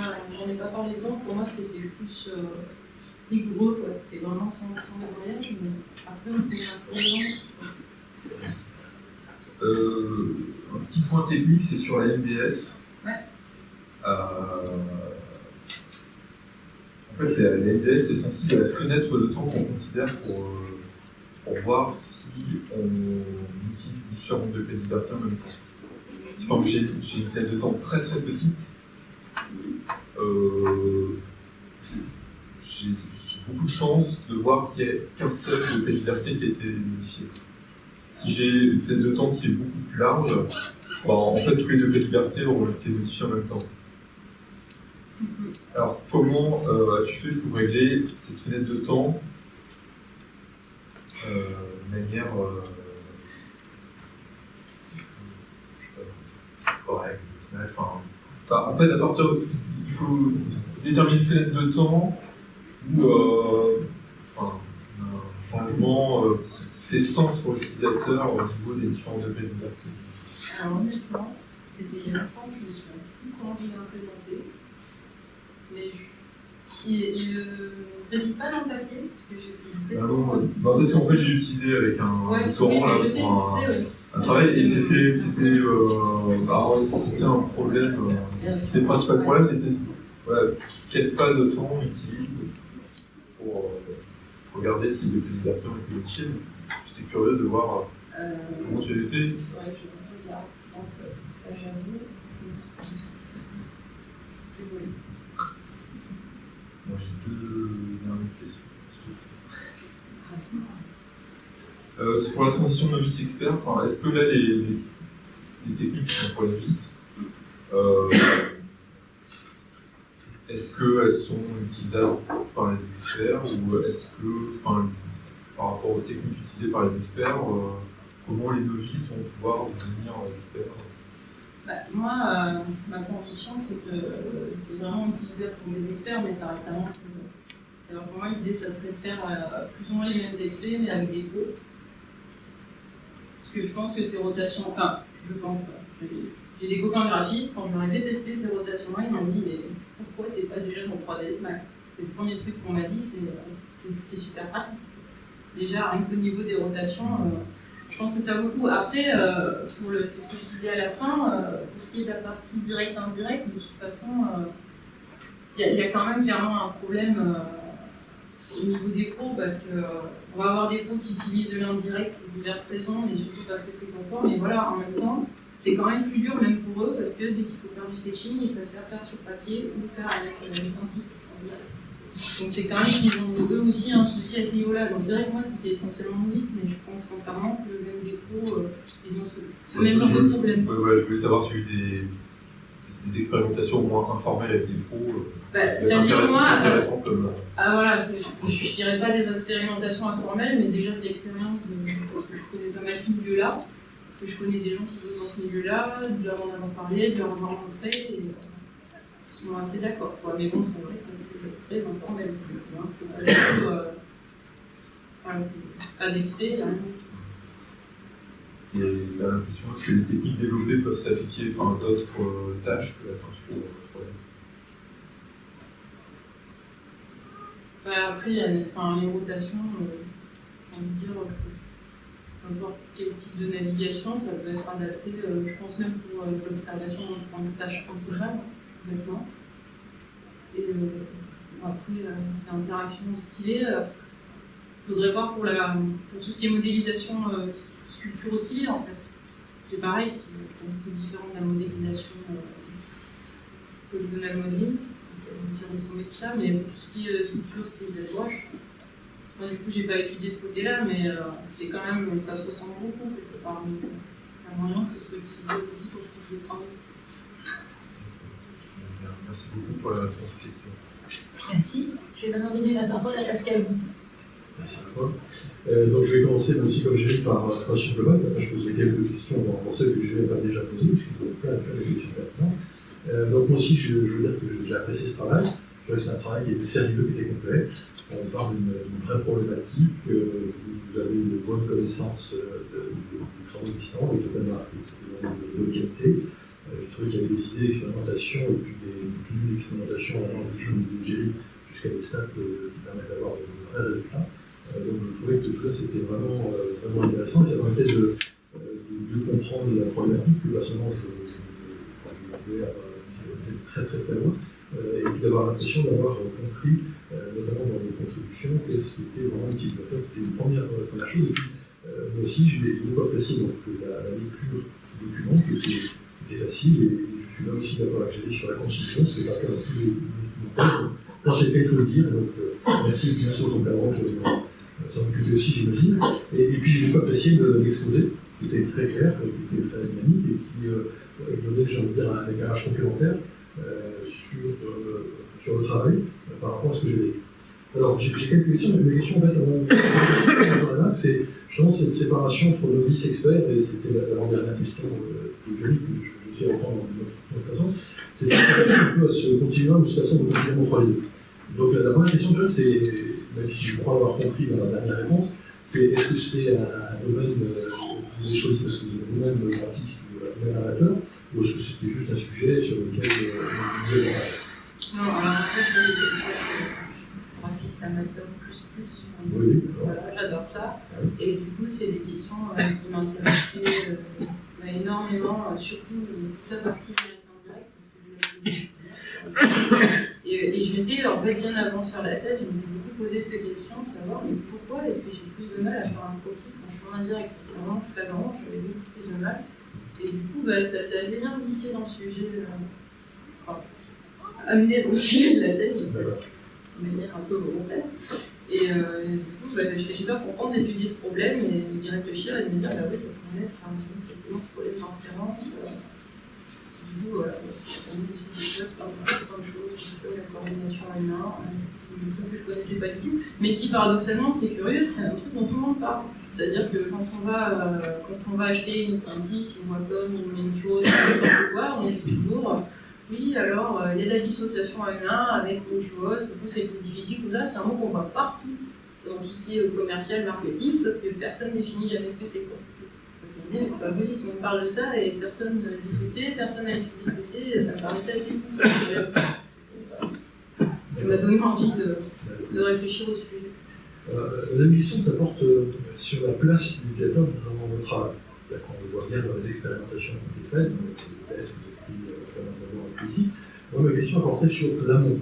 Au début, est-ce que vous avez justement mené un certain nombre d'entretiens avec d'autres novices éclairés en amont, évidemment, des expérimentations, ou avec des experts qui permettraient d'avoir déjà des pistes, des hypothèses, des idées ou pas? C'est pas, alors je dirais que c'était pas des interviews, mais c'est plus, on va dire, ma culture. C'est-à-dire que comme je suis beaucoup là-dedans, j'ai beaucoup de connaissances, surtout au niveau des forums, des gens qui ont des graphistes, des pros, des amateurs. Je suis beaucoup sur des sites communautaires, mais des dévianteurs qui vont faire dans l'industrie. Donc du coup, ça donne plein d'idées. D'ailleurs, je pense que j'ai même mis des références sur certaines pages de dévianteurs pour pouvoir avoir des discussions sur ces problématiques-là. Donc c'est pas, je vais dire, je n'ai pas fait d'interview formelle. Par contre, voilà, c'est une culture globale parce que c'est un sujet qui m'intéresse. Dans le document, page 87, vous parlez de l'interaction indirecte et vous dites que le confort est crucial pour les pros qui ont passé des heures et des heures, on est d'accord, et puis pas beaucoup moins pour les amateurs. Est-ce que c'est si sûr que ça? Tout dépend. Tout dépend, bien voilà, sûr, du niveau de l'amateur. Si c'est l'amateur passionné comme moi, c'est sûr que vraiment, j'ai pas une sortie de problème financier, bien sûr, mais j'ai juste une Wacom Bamboo basique, et puis en fait, je suis beaucoup plus confortable parce que je vais passer, moi je passe 15 heures d'affilée en conférence d'essence et du coup, je suis là, je suis posée, j'ai mon écran. Et c'est vrai que finalement, je ne me vois pas forcément rester 15 heures comme ça, parce que évidemment, 15 heures comme ça, je trouve que les bras ne vont pas aimer. Donc le mal au cou de dessiner sur la feuille, je connais, je l'ai fait avant. C'est sûr que quand on y passe des heures, même si on est amateur, après, en sachant qu'il y a aussi la différence toujours, qu'est-ce que c'est la différence entre un amateur et un pro? C'est juste que le pro, il fait ça, il vit de ça. Mais on peut avoir des amateurs qui sont beaucoup plus investis que des pros. Donc voilà, c'est quand même déjà à la base une définition qui est un petit peu délicate. Voilà. Disons que c'est pour ça qu'on a plus parlé finalement d'un usage récréatif plutôt en opposition à un usage professionnel intensif. C'est plutôt dans ce sens-là qu'il faut le voir. Un peu plus loin dans le document, puis on parle ici, vous avez parlé de charge cognitive, vous avez cherché beaucoup de ça dont vous parliez. Et donc, moi, je m'interrogeais sur, au-delà de la façon dont les gens peuvent témoigner qu'ils ont aimé ou pas aimé, donc ils ont trouvé facilement ou pas facilement, est-ce que vous avez regardé, je ne sais pas si vous l'avez fait, je vous l'avais dit, mais est-ce que vous avez regardé des gens qui travaillent sur une mesure de charge cognitive précise, donc de penser au policier agressif, au passage, quelque chose comme ça? Est-ce que c'est des choses que vous avez regardées dans moins? Je pense que ça pourrait être intéressant parce que là, on touche. Le fait que l'objectif de ça, c'est de faire des choses dites récréatives, ça change rien en fait, ce sont des vraies problématiques, des problématiques complexes, que finalement des outils d'analyse, même paraissant complètement hors de propos, peuvent peut-être avoir du sens. Ah oui, non, c'est clair. Il faudra des choses précises et mesurables. En tout cas, les croisés aux ressentis qui sont souvent subjectifs des utilisateurs et qui sont forcément très dépendants de beaucoup de choses. Voilà, mais c'est sûr que c'est pour ça déjà qu'on a toujours les mesures quantitatives et pense peut-être qu'il faut beaucoup plus le subjectif, mais c'est vrai que ça aurait pu être intéressant aussi de voir cette charge cognitive. Et toujours dans cette même idée, Elisabeth Venn, une chose qui m'a un peu surpris, c'est que finalement, on dit que même les professionnels, finalement, ils vont préférer des choses qui sont plus confortables et plus équilibrées. Et si je compare avec d'autres domaines, je pense, je sais pas, on a des musiciens, je pense à un batteur, je pense à des sportifs, sur des choses comme ça, qui ont souvent des choses à faire qui sont très différentes, très complexes en art pour demain. Ils finissent par y arriver, c'est l'apprentissage, mais ils finissent par y arriver. Or là, dans ce que je dis, ce que j'entends, j'ai l'impression que c'est pas ce que vous dites des graphistes. Ça explique comment ces différences. Pourquoi est-ce qu'eux ne pourraient pas faire la même chose que font d'autres? C'est pas. Non, en fait, moi, ce dont j'avais parlé, c'était quand même une question de confort. C'est pas la même chose, une question de difficulté. C'est-à-dire que le piano, c'est difficile, mais on peut être confortablement installé. Le dessin, c'est difficile, mais on a envie d'être confortablement installé. Après, ce qui se rapprocherait plus du fait de dire le piano c'est difficile, c'est de dire dessiner en direct c'est difficile. Mais là, je pense que ça va vraiment au-delà de juste apprendre, quoi. Je pense qu'on a un problème au niveau de la perception. Et c'est pas juste, même en dessinant beaucoup, on garde quand même ce problème en fait. Enfin, mon étude elle est sur les novices, hein, mais ça c'est plus mon avis personnel, parce que je connais des gens, c'est que même des pros qui dessinent toute la journée en indirect, il y a l'air à faire du croquis, quoi. Et c'est plus une question, je pense que c'est plus une question d'apprentissage à ce niveau-là. Je suis pas convaincu. Je sais pas. C'est que de la même façon qu'un sportif, qu'un musicien fait ses gammes, il va faire des choses élémentaires pour après faire des choses plus virtuoses.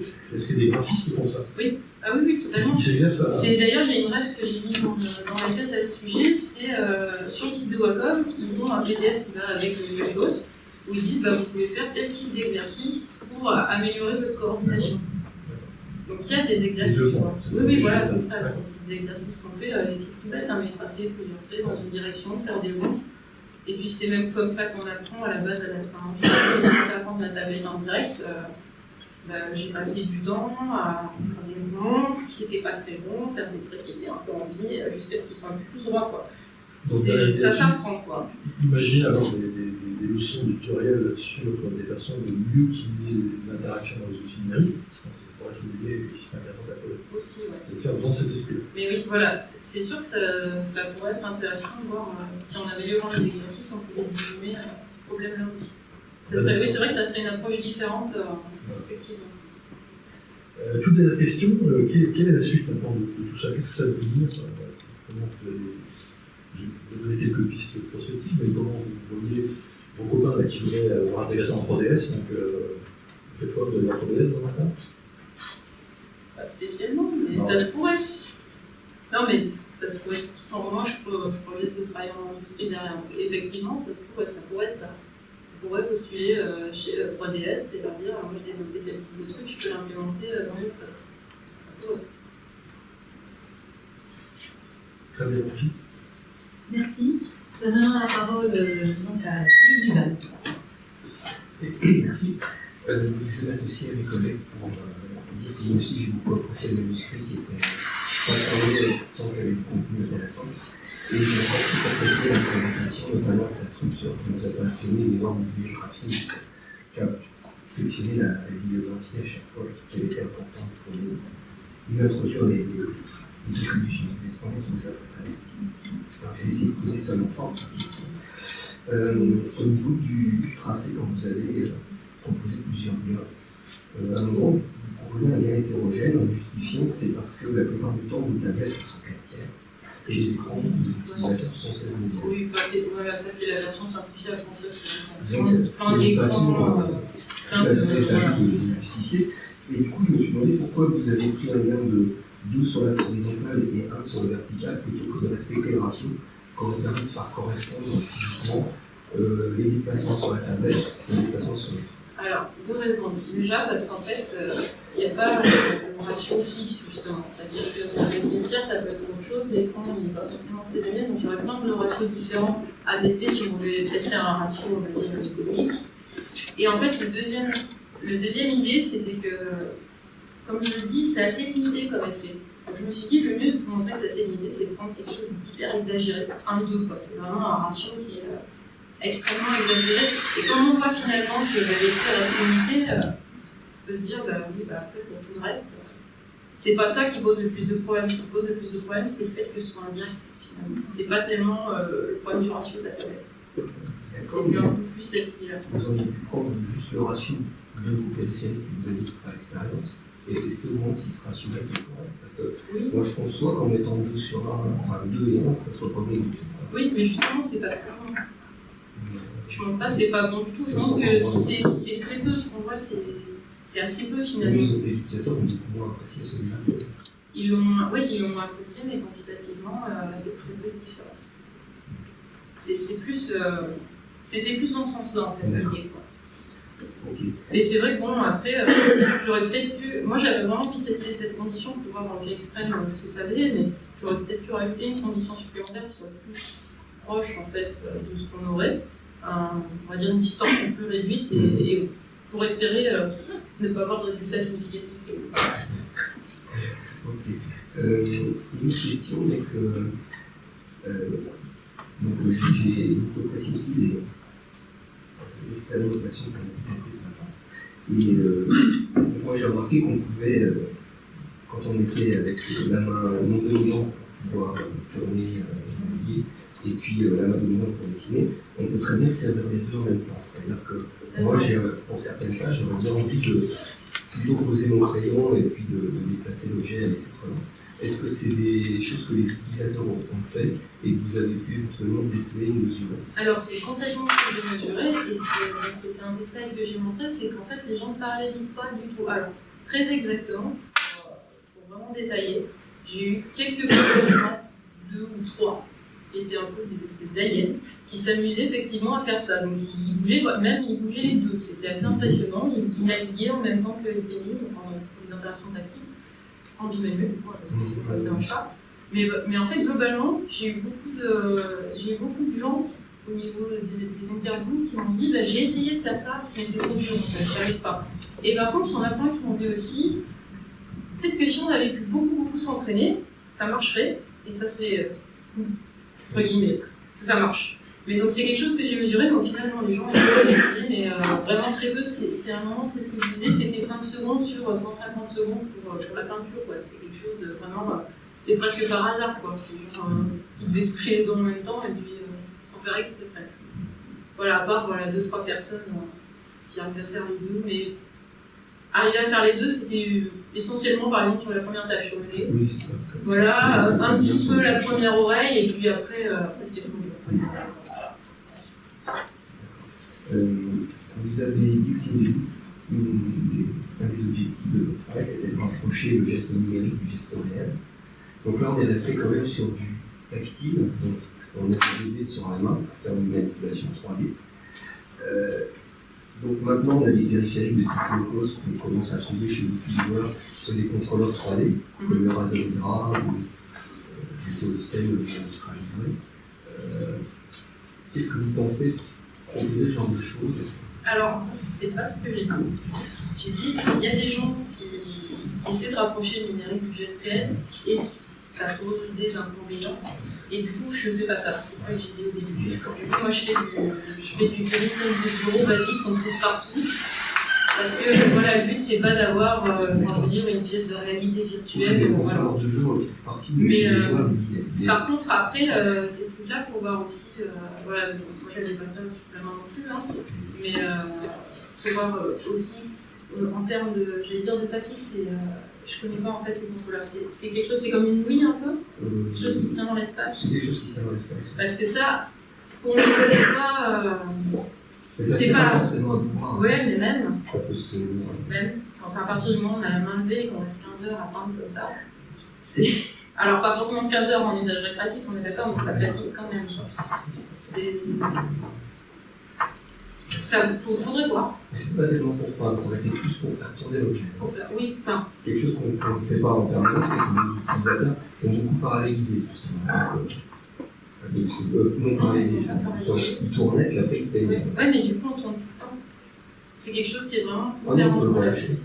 Oui, on peut relâcher, mais je veux dire, c'est tout le temps. On est tout le temps en train de tourner l'objet, de peindre, de tourner l'objet, de peindre. C'est quelque chose qu'on fait. Enfin, au niveau, si on regarde les grilles de temps, on doit avoir à peu près, je ne sais plus ce que c'est exactement le ratio, mais on est à peu près fait un équivalent, je dirais si c'est pas moitié-moitié, un tiers de peinture de navigation, de découpement pour faire la navigation. Ça prend quand même, la navigation prend énormément de temps en fait. Donc, moi, bon, après, ça sera testé, hein, bien sûr, mais c'est vrai qu'à priori, on doit être dans l'espace, ça va être. Ok, c'est bon. Pour moi. Merci. Je donne la parole à Jean-Baptiste Larivière. Merci Marco. Merci pour votre présentation. Je suis beaucoup associé. Alors avec un regard un peu différent, parce que je connais un peu moins la biographie du tableau que comme ça de sa femme. Mais je pense l'avoir plutôt bien compris en vous écoutant et avoir bien compris aussi, ce qui me semble tout aussi important, ce qui se fait dans le tableau, ce que vous avez proposé vous, et non seulement avoir quelques éléments pour prendre du recul sur vos propositions et les juger avec un peu plus de distance. Alors, moi aussi, j'ai sélectionné 3 questions. La première, sur tout ce qui est direct, indirect. Vous mettez dans le contexte indirect, dans la situation que j'imagine classique, d'avoir une tablette à l'horizontale, une surface à l'écran à la verticale. Est-ce qu'on ne peut pas imaginer que faire changer les relations d'orientation entre ces deux surfaces et les distances entre les deux surfaces ne peut pas influer éventuellement grandement les résultats? Oui, totalement. Faire inverser éventuellement, se rapprocher du cas direct? Alors, je sais pas, mais c'est en fait, ça, c'est des conditions supplémentaires qu'il faudrait tester. Hein. Mais ça, c'est clair. Hein. C'est vrai que moi, j'ai essayé vraiment de limiter au maximum les facteurs. Donc, le premier truc, c'était vraiment pour l'espèce, c'était même format, donc même format d'écran, même format de tablette indirect, pour puis vraiment essayer de bien les mettre parfaitement alignés, sans du tout de rotation. Après, introduire le gain, mais c'est vrai que ça, c'est un travail qui peut largement être étendu, à savoir, alors il y a déjà des travaux par contre sur ça, sur les rotations, mais je ne sens pas que c'était pour la peinture. C'est dans la bibliothèque qu'on parle à un moment, là je suis tout à fait en tête. Mais effectivement, voir si on s'éloigne, si on ne s'éloigne pas, les inclinaisons selon ces actes si ça change, les rapprocher, rotations. dès lors qu'elles sont un peu toutes les deux dans le même champ de vision, peut-être que cet écart-là. Probablement. Mais c'est clair que ça, c'est des trucs, c'est des facteurs supplémentaires à tester. C'est vrai que j'ai essayé vraiment de réduire au maximum les. Bon, on dit avec votre perso, vous êtes à essayer de trouver une configuration qui sort du contexte par défaut ici. Disons que personnellement, j'ai tendance à m'asseoir dans le canapé, avoir un petit portable sur les genoux, la tablette qui se balade un peu quelque part par là, le bras tendu, et je reste comme ça, très confortable. Voilà. Et ça me va bien, j'ai pas. Ça marche, oui, voilà. Pour la peinture, on va dire, c'est toujours plus délicat quand on fait du croquis, mais après, une fois que le croquis est fait, probablement que quand je fais une première phase de croquis, j'aurais plus envie de me placer de manière plus carré. Oui, j'ai la chance d'avoir une petite tablette directe pour le croquis, donc j'ai pas ce problème-là. Mais oui, c'est sûr que ça doit jouer et que c'est des facteurs qui sont définis en plus. Après, quand je regarde vos méthodes qui combinent la manipulation et le dessin, j'ai du mal à voir comment vous combinez en termes de manipulation, translation et rotation. Ou alors il n'y a pas de rotation du tout il n'y a pas de translation du tout dans le projet? Si, oui, c'est quand je dis rotate pas une zoom, pas une zoom, c'est tout ce qui est translation. Donc typiquement on change de mode.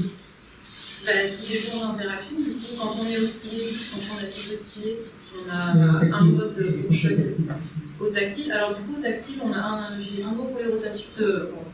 Un seul mot pour tout ce qui est translation. Et par contre, la profondeur, c'est un pinch.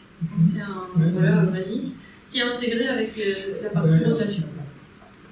Vous segmentez sur la sélection de points de pivot. Oui, alors j'en parle dans la thèse. Il y a plusieurs façons de faire. On a testé plusieurs déjà sans de l'objet. C'est pas super pratique parce que quand on prend de l'oreille et que le centre est au niveau du ventre, j'ai l'impression que ça part. Voilà, il y avait une autre possibilité que j'avais testée, c'était en fait de choisir un point de pivot en projetant le centre de l'écran. Voilà, bon, il y avait ça, je n'étais pas hyper convaincue. Et en fait, après, de toute façon, je suis allée regarder un peu ce qui se faisait. Et j'ai vu qu'il y avait plusieurs logiciels qui ont fait de la peinture ou peinture ou sculpture. C'est dans ça, on va dire. C'est ce que j'ai implémenté, c'est le dernier point d'utilisation difficile. Dernier moment, dans mon cas, le dernier endroit où je vais. Du coup, ça définit la zone d'environnement. Ça doit avoir un inconvénient, à l'inverse, on veut peindre bien. Voilà, sur le si. côté, il y a une hauteur. Voilà, c'est ça. Du coup, si on est sur l'oreille, il y a un bord de pied. On va voir éventuellement. C'est voilà. Dernier point, pour essayer d'aller un peu en conférence par rapport au dispositif un peu plus 3D, et notamment se rapprocher un peu de l'approche qui est bien différente, hein, de ce qu'il faut par exemple, qui est complètement en immersif et en virtuel pour peindre et dessiner. Est-ce qu'il y a quelle conclusion, quel résultat, quelle proposition que vous faites dans vos travaux pourrait éventuellement s'appliquer en foot 3D? Ok. C'est-à-dire que je suis tellement sur des territoires différents. Vraiment, c'est naïf, vraiment naïf cette question. Est-ce qu'on ne peut pas embarquer dans un environnement immersif ou avec un casque tactile, une tablette graphique? On se met des trucs avec trackers là, sur le bout des doigts, on fait même chose dans l'espace peut-être, mais sinon je ne vois pas, parce que c'est vrai que c'est quand même spécifiquement développé par rapport au périphérique. Du coup, en 3D. Oui. Ouais, à la limite, oui, le seul truc auquel je pense, c'est pour faire de la navigation, ce serait d'avoir des petits réflecteurs sur les doigts avec un opti-track, et puis faire des gestes qui ressemblent. Et oui, alors il y a des trucs comme ça qui se font, il me semble aussi, j'ai dû citer dans la thèse, où en fait après on tient une surface avec un stylet qui envie. Bon, après, moi c'est toujours pareil, hein, à partir du moment où on est debout, on se promène dans le vide, il y a toujours cette histoire de flash. Merci. Bon, si les directeurs de thèse le permettent, je vais glisser mes questions ici pour rester dans la foulée des questions, et puis après je leur donnerai la parole pour leurs commentaires, etc. Donc moi j'ai beaucoup apprécié d'avoir été invitée à cette thèse, ça m'a vraiment beaucoup intéressée, même si c'est un corps de mon domaine. J'ai trouvé la présentation excellente. Donc j'ai déjà une toute petite question, un détail technique qui m'a étonnée. En fait, quand tu sélectionnes des zones à peindre sur le petit personnage, tu définis une notion que tu appelles complexité topologique de la forme, et ce terme topologique me semble peu approprié. Oui, c'est pas de topologie. En fait, non, alors c'était. On va dire que c'est plus une façon de parler entre guillemets, parce qu'après, donc j'ai défini proprement la difficulté, c'était il y a la vitesse de remplissage. En fait, l'idée à la base, c'était de se dire, il y a des zones, elles sont toutes bien, voilà, toutes jolies, et puis il y en a qui ont vraiment. Alors, on pourrait dire complexité morphologique, je considère. Ok.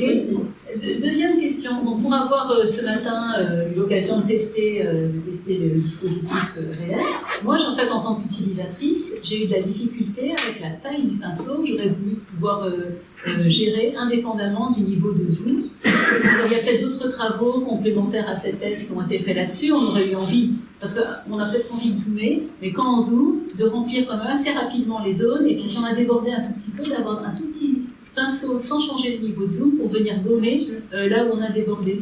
Est-ce que la pression peut être utilisée? Est-ce que d'autres travaux montrent ça? Complètement. Déjà, en général, c'est un peu l'usage basique de la pression. Alors, soit c'est l'opacité, soit c'est la taille de. Globalement, un peu les trucs de peinture, c'est ça. C'est pression égale taille. Au début, j'ai fait ça, et en fait, comme c'est quand même une display qui reste bien contrôlée, le but c'est quand même de limiter au maximum les facteurs paramètres. C'est pour ça que c'est quelque chose que j'ai imposé vraiment sur les clés. Mais c'est sûr qu'après, on a plein de façons de changer la taille du pinceau. D'accord, donc si le système finalement a été mis en mode utilisation, prototype d'utilisation pour voir les gens, on rajouterait ça et ce serait naturel en s'appuyant sur d'autres travaux en chaîne. Oui, c'est sûr, bien sûr. D'accord. Autre question, ce qu'on aurait envie finalement, là c'est vrai qu'on est toujours en train de peindre, tourner, etc., entremêlant les deux gestes. Est-ce que ce sera envisageable, justement par la prédiction de la trajectoire du geste, c'est-à-dire si on est en train de peindre, mais qu'on arrive en dehors de l'objet, pourrait-on imaginer que l'objet se tourne automatiquement, trouvant le bon axe, pour qu'on puisse à chaque instant voir la zone. C'est lui qui fait ça. C'est-à-dire Ça c'est plus en fait toute la partie navigation assistée. dont je ne vais pas parler dans la présentation, dont je parle plus dans la thèse. Et donc effectivement, le mec, il fait des trucs comme ça, quand on arrive au bord, ça tourne et on continue à atteindre de l'autre côté. D'accord, alors comment ça se compare avec le dispositif qui a été mis en œuvre? Alors, l'idée, c'était, oui, effectivement, avant, je me suis dit, est-ce que je vais plutôt sur une navigation libre, est-ce que je vais plutôt sur une navigation type assistée? Et en fait, on a quand même beaucoup de contraintes, ce que je disais tout à l'heure, on reste sous contrainte quelque part quand on est en navigation assistée. Et en fait, quand on part, on prend toujours des positions un peu bizarres. Si on a une vraie feuille qu'on dessine, on prend la feuille, voilà. Et du coup, en peinture, on va avoir envie de tourner l'objet dans des positions un peu inattendues, on va dire. Et du coup, c'est assez difficile de mettre ça dans un algorithme navigation assistée qui, lui, a plutôt tendance à monter lire des trucs. Donc, au final, nous, on en avait parlé un peu avec Mike, c'est que ça peut être pas mal de les combiner. C'est-à-dire d'avoir, par exemple, une navigation assistée qui est combinée avec une navigation libre pour les moments où on a envie d'avoir un point de vue vraiment hyper spécifique. Oui, je pense que puisqu'il y a Voilà. une main non dominante, la main pourrait très bien tenir le truc fixe quand on ne veut pas bouger et changer, et avoir une navigation assistée quand on ne tient plus. Bien sûr, bien sûr. Et c'est vrai que ça c'est une discussion qu'on a eue. D'accord. Bon, ben, merci beaucoup, ce sera tout pour mes questions. J'ai donné la parole aux différents co-directeurs de thèse, en commençant par Laurence Millet. Merci. Donc Elisabeth, je suis très contente que tu soutiennes aujourd'hui. Je pense que pendant toutes les thèses, il y a eu des doutes, etc. Donc c'est super que tu aies soutenu brillamment aujourd'hui. Le discours est bien mené. Donc je suis particulièrement contente de cette soutenance. Il faut savoir que bien évidemment l'encadrement a été fait par François Bérard et Michael, et je pense d'ailleurs que c'est la première thèse de Michael, premier encadrement de Michael, donc c'est un temps important pour Michael aussi. Pas pour François, c'est déjà Seigneur François. Alors, et moi j'aurais juste une remarque vis-à-vis une remarque beaucoup plus générale sur le domaine de l'IHM. Après cette expérience de ta thèse, là, il y a eu des remarques de Géry, et aussi une remarque de Pascal qui correspond un peu à ce problème-là. C'est l'idée de dire en IHM, on a toujours voulu faire en un geste les choses, en un seul coup, avec toujours l'idée que ce qu'on sait le mieux faire aujourd'hui dans les points du savoir, c'est de mesurer les performances et en particulier de gagner quelques secondes sur une tâche. Dans le cas typiquement dans le cas de la tâche, de ce genre de tâche, gagner quelques millisecondes ne sont pas forcément vitales, si on est dans ce genre de tâche. Et alors, je me suis demandé, est-ce que globalement, au lieu de se faire ça, pourquoi pas diviser pour conquérir? On sait bien faire, l'homme sait bien faire ça. Et récemment, par exemple, le clutching, on se disait, quand on a une limite, parce que le clutching fait perdre du temps, c'est perdre quelques secondes. Il y a l'article de Mathieu Mancel l'année dernière à Caen, il montre que finalement le clutching, c'est pas un problème, c'est pas notre ennemi, quoi. Et qu'on gagne peut-être quelques secondes, mais quelle est la difficulté pour l'utilisateur? Et donc Pascal parlait de mesurer la recherche cognitive dans les gestes. Donc dans ce type de geste, par exemple la navigation 3D, qui est quelque chose de difficile, puisque pas vraiment résolu, est-ce que c'est mieux de faire un geste très compliqué et compliqué, quoi. En un seul coup, c'est pas forcément compliqué, mais en un seul coup, donc cognitivement, il faut que l'utilisateur le comprenne. Parce que c'est mieux que de décomposer le problème. Donc la décomposition du problème, elle est connue. Et le clutching, par exemple, il suggère dans son article que finalement, décomposer le problème, on perd des secondes. Et finalement, est-ce que c'est charge cognitive versus seconde? Et dans ton cas, je pense que quand tu dessines, tu n'es pas à la seconde près. Alors, plusieurs choses. Alors déjà, juste pour dire, quand tu dessines et pas la seconde près, le dernier truc, moi je suis pas d'accord parce que chaque mouvement, là comme ça, c'est en libre, mais dans la thèse, il y a une duration. En fait, tu es tout le temps en train de le faire aussi, en fait. Si tu peux gagner un peu, ça aide vachement, parce que tu gagnes globalement beaucoup de temps à la fin de la journée, quoi. Sinon, après, pour ce qui est, est-ce que c'est mieux un geste, plusieurs gestes sur le coaching, moi je suis assez d'accord sur le fait que le coaching, c'est pas forcément viable, quoi. Dans ce cas, on y achète depuis toujours. Oui, mais moi, c'est pas forcément mon avis, dans le sens que pour moi, c'est un peu ce que je disais tout à l'heure à l'Algérie, c'était que il y a deux trucs différents. Si tu as un geste simple qui te permet de faire Mais voilà, si le geste est plus simple et te permet de faire quelque chose qui serait plus compliqué si tu le décomposes, c'est chouette. Après, si tu trouves ça plus facile pour faire, on va dire, un objectif pour un objectif donné, de le faire en 2 fois, c'est bien aussi. Pour moi, c'est pour ça que je disais que moi, ça ne me dérange pas de mettre le plugin dans la projection. C'est parce que là, en fait, vraiment, l'idée de ces rotations, c'est que, en fait, quand tu décomposes, c'est plus dur, quoi. C'est plus facile de la faire, c'est tout intégré. Après, tout dépend de ta tâche. C'est sûr que si tu veux placer le truc, tu es en modélisation, tu veux mettre le machin parfaitement aligné, exactement, le top du top, c'est de rentrer les angles à la main.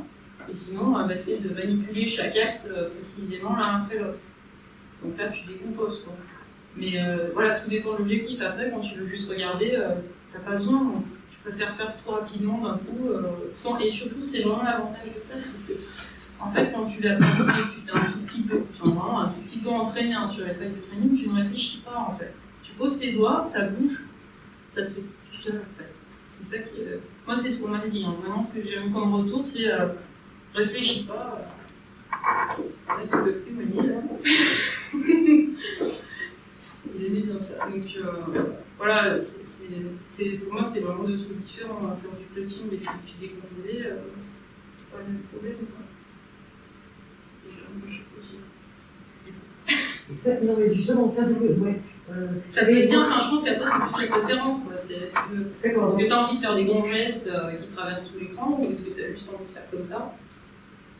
Après, c'est au choix. Et du coup, c'est l'avantage typiquement de cette technique-là, c'est que si tu as envie de tout faire tourner, tu peux faire un grand geste, donc tu peux faire comme ça marche aussi. Ça limite, tu n'es pas obligé de faire tout à chaque fois en un geste. D'accord. Bon, on a encore plus de félicitations.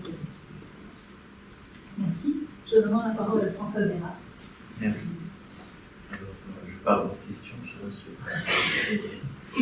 vais juste témoigner un petit peu du déroulement de la thèse, parce que là, on voit un résultat, et moi je m'associe aux autres membres du jury, un résultat que je trouve bien. Je crois que ça a été facile, et en fait, ça n'a pas été facile, parce que voilà, tu as dû te battre avec des problèmes personnels pendant toute la durée de la thèse. Tu as eu à te battre avec des encadrants, qui n'ont pas le même point de vue que toi. C'est assez difficile, et puis finalement c'est ta thèse, donc il a fallu faire avec ce que tu voulais, et puis le résultat il est là. Le résultat, je pense que tu peux être vraiment fier du travail accompli. Moi en tout cas je tire de la fierté d'avoir participé à cet encadrement. Voilà, je voulais simplement. Merci, je donne la parole à Michael. Merci beaucoup. Moi, je ne vais pas avoir de questions non plus. Je ne vais pas faire non plus dans le discours qui me connaît assez maintenant, parce que j'ai un peu de mal. François en a dit pas mal sur les difficultés qu'il a rencontrées, et on est tous d'accord là-dessus. Je vais principalement te remercier aujourd'hui pour avoir été que j'avais tort. François s'en rappelle encore, je pense, l'échange de mails. J'ai regardé sur les mails le 19 novembre 2014. Où j'avais eu des gros doutes, mais qui m'ont aujourd'hui que je suis capable de le faire. Donc, je te remercie. Bon, très bien. On se retire pour délibérer ou est-ce qu'on reste? Oui, On va dans la salle. d'accord.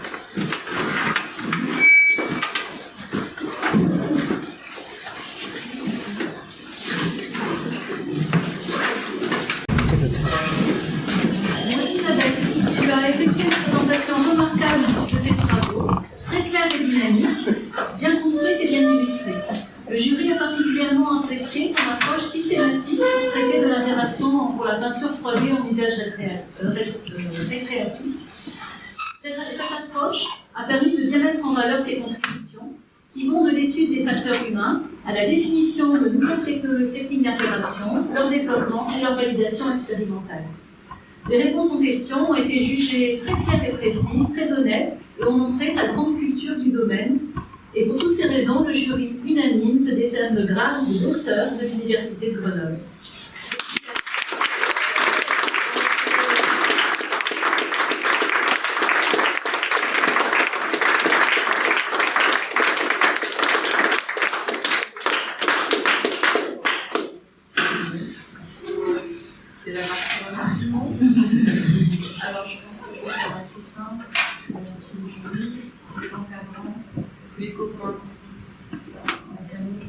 Et surtout, d'abord, mon chéri qui est voilà, je pense à toi super fort.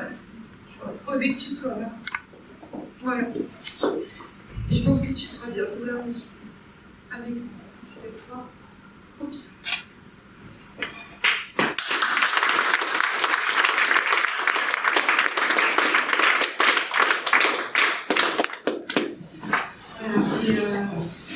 Et alors, moi, avant que vous emmenez en thèse, quand tu m'as demandé quelque chose, je pars.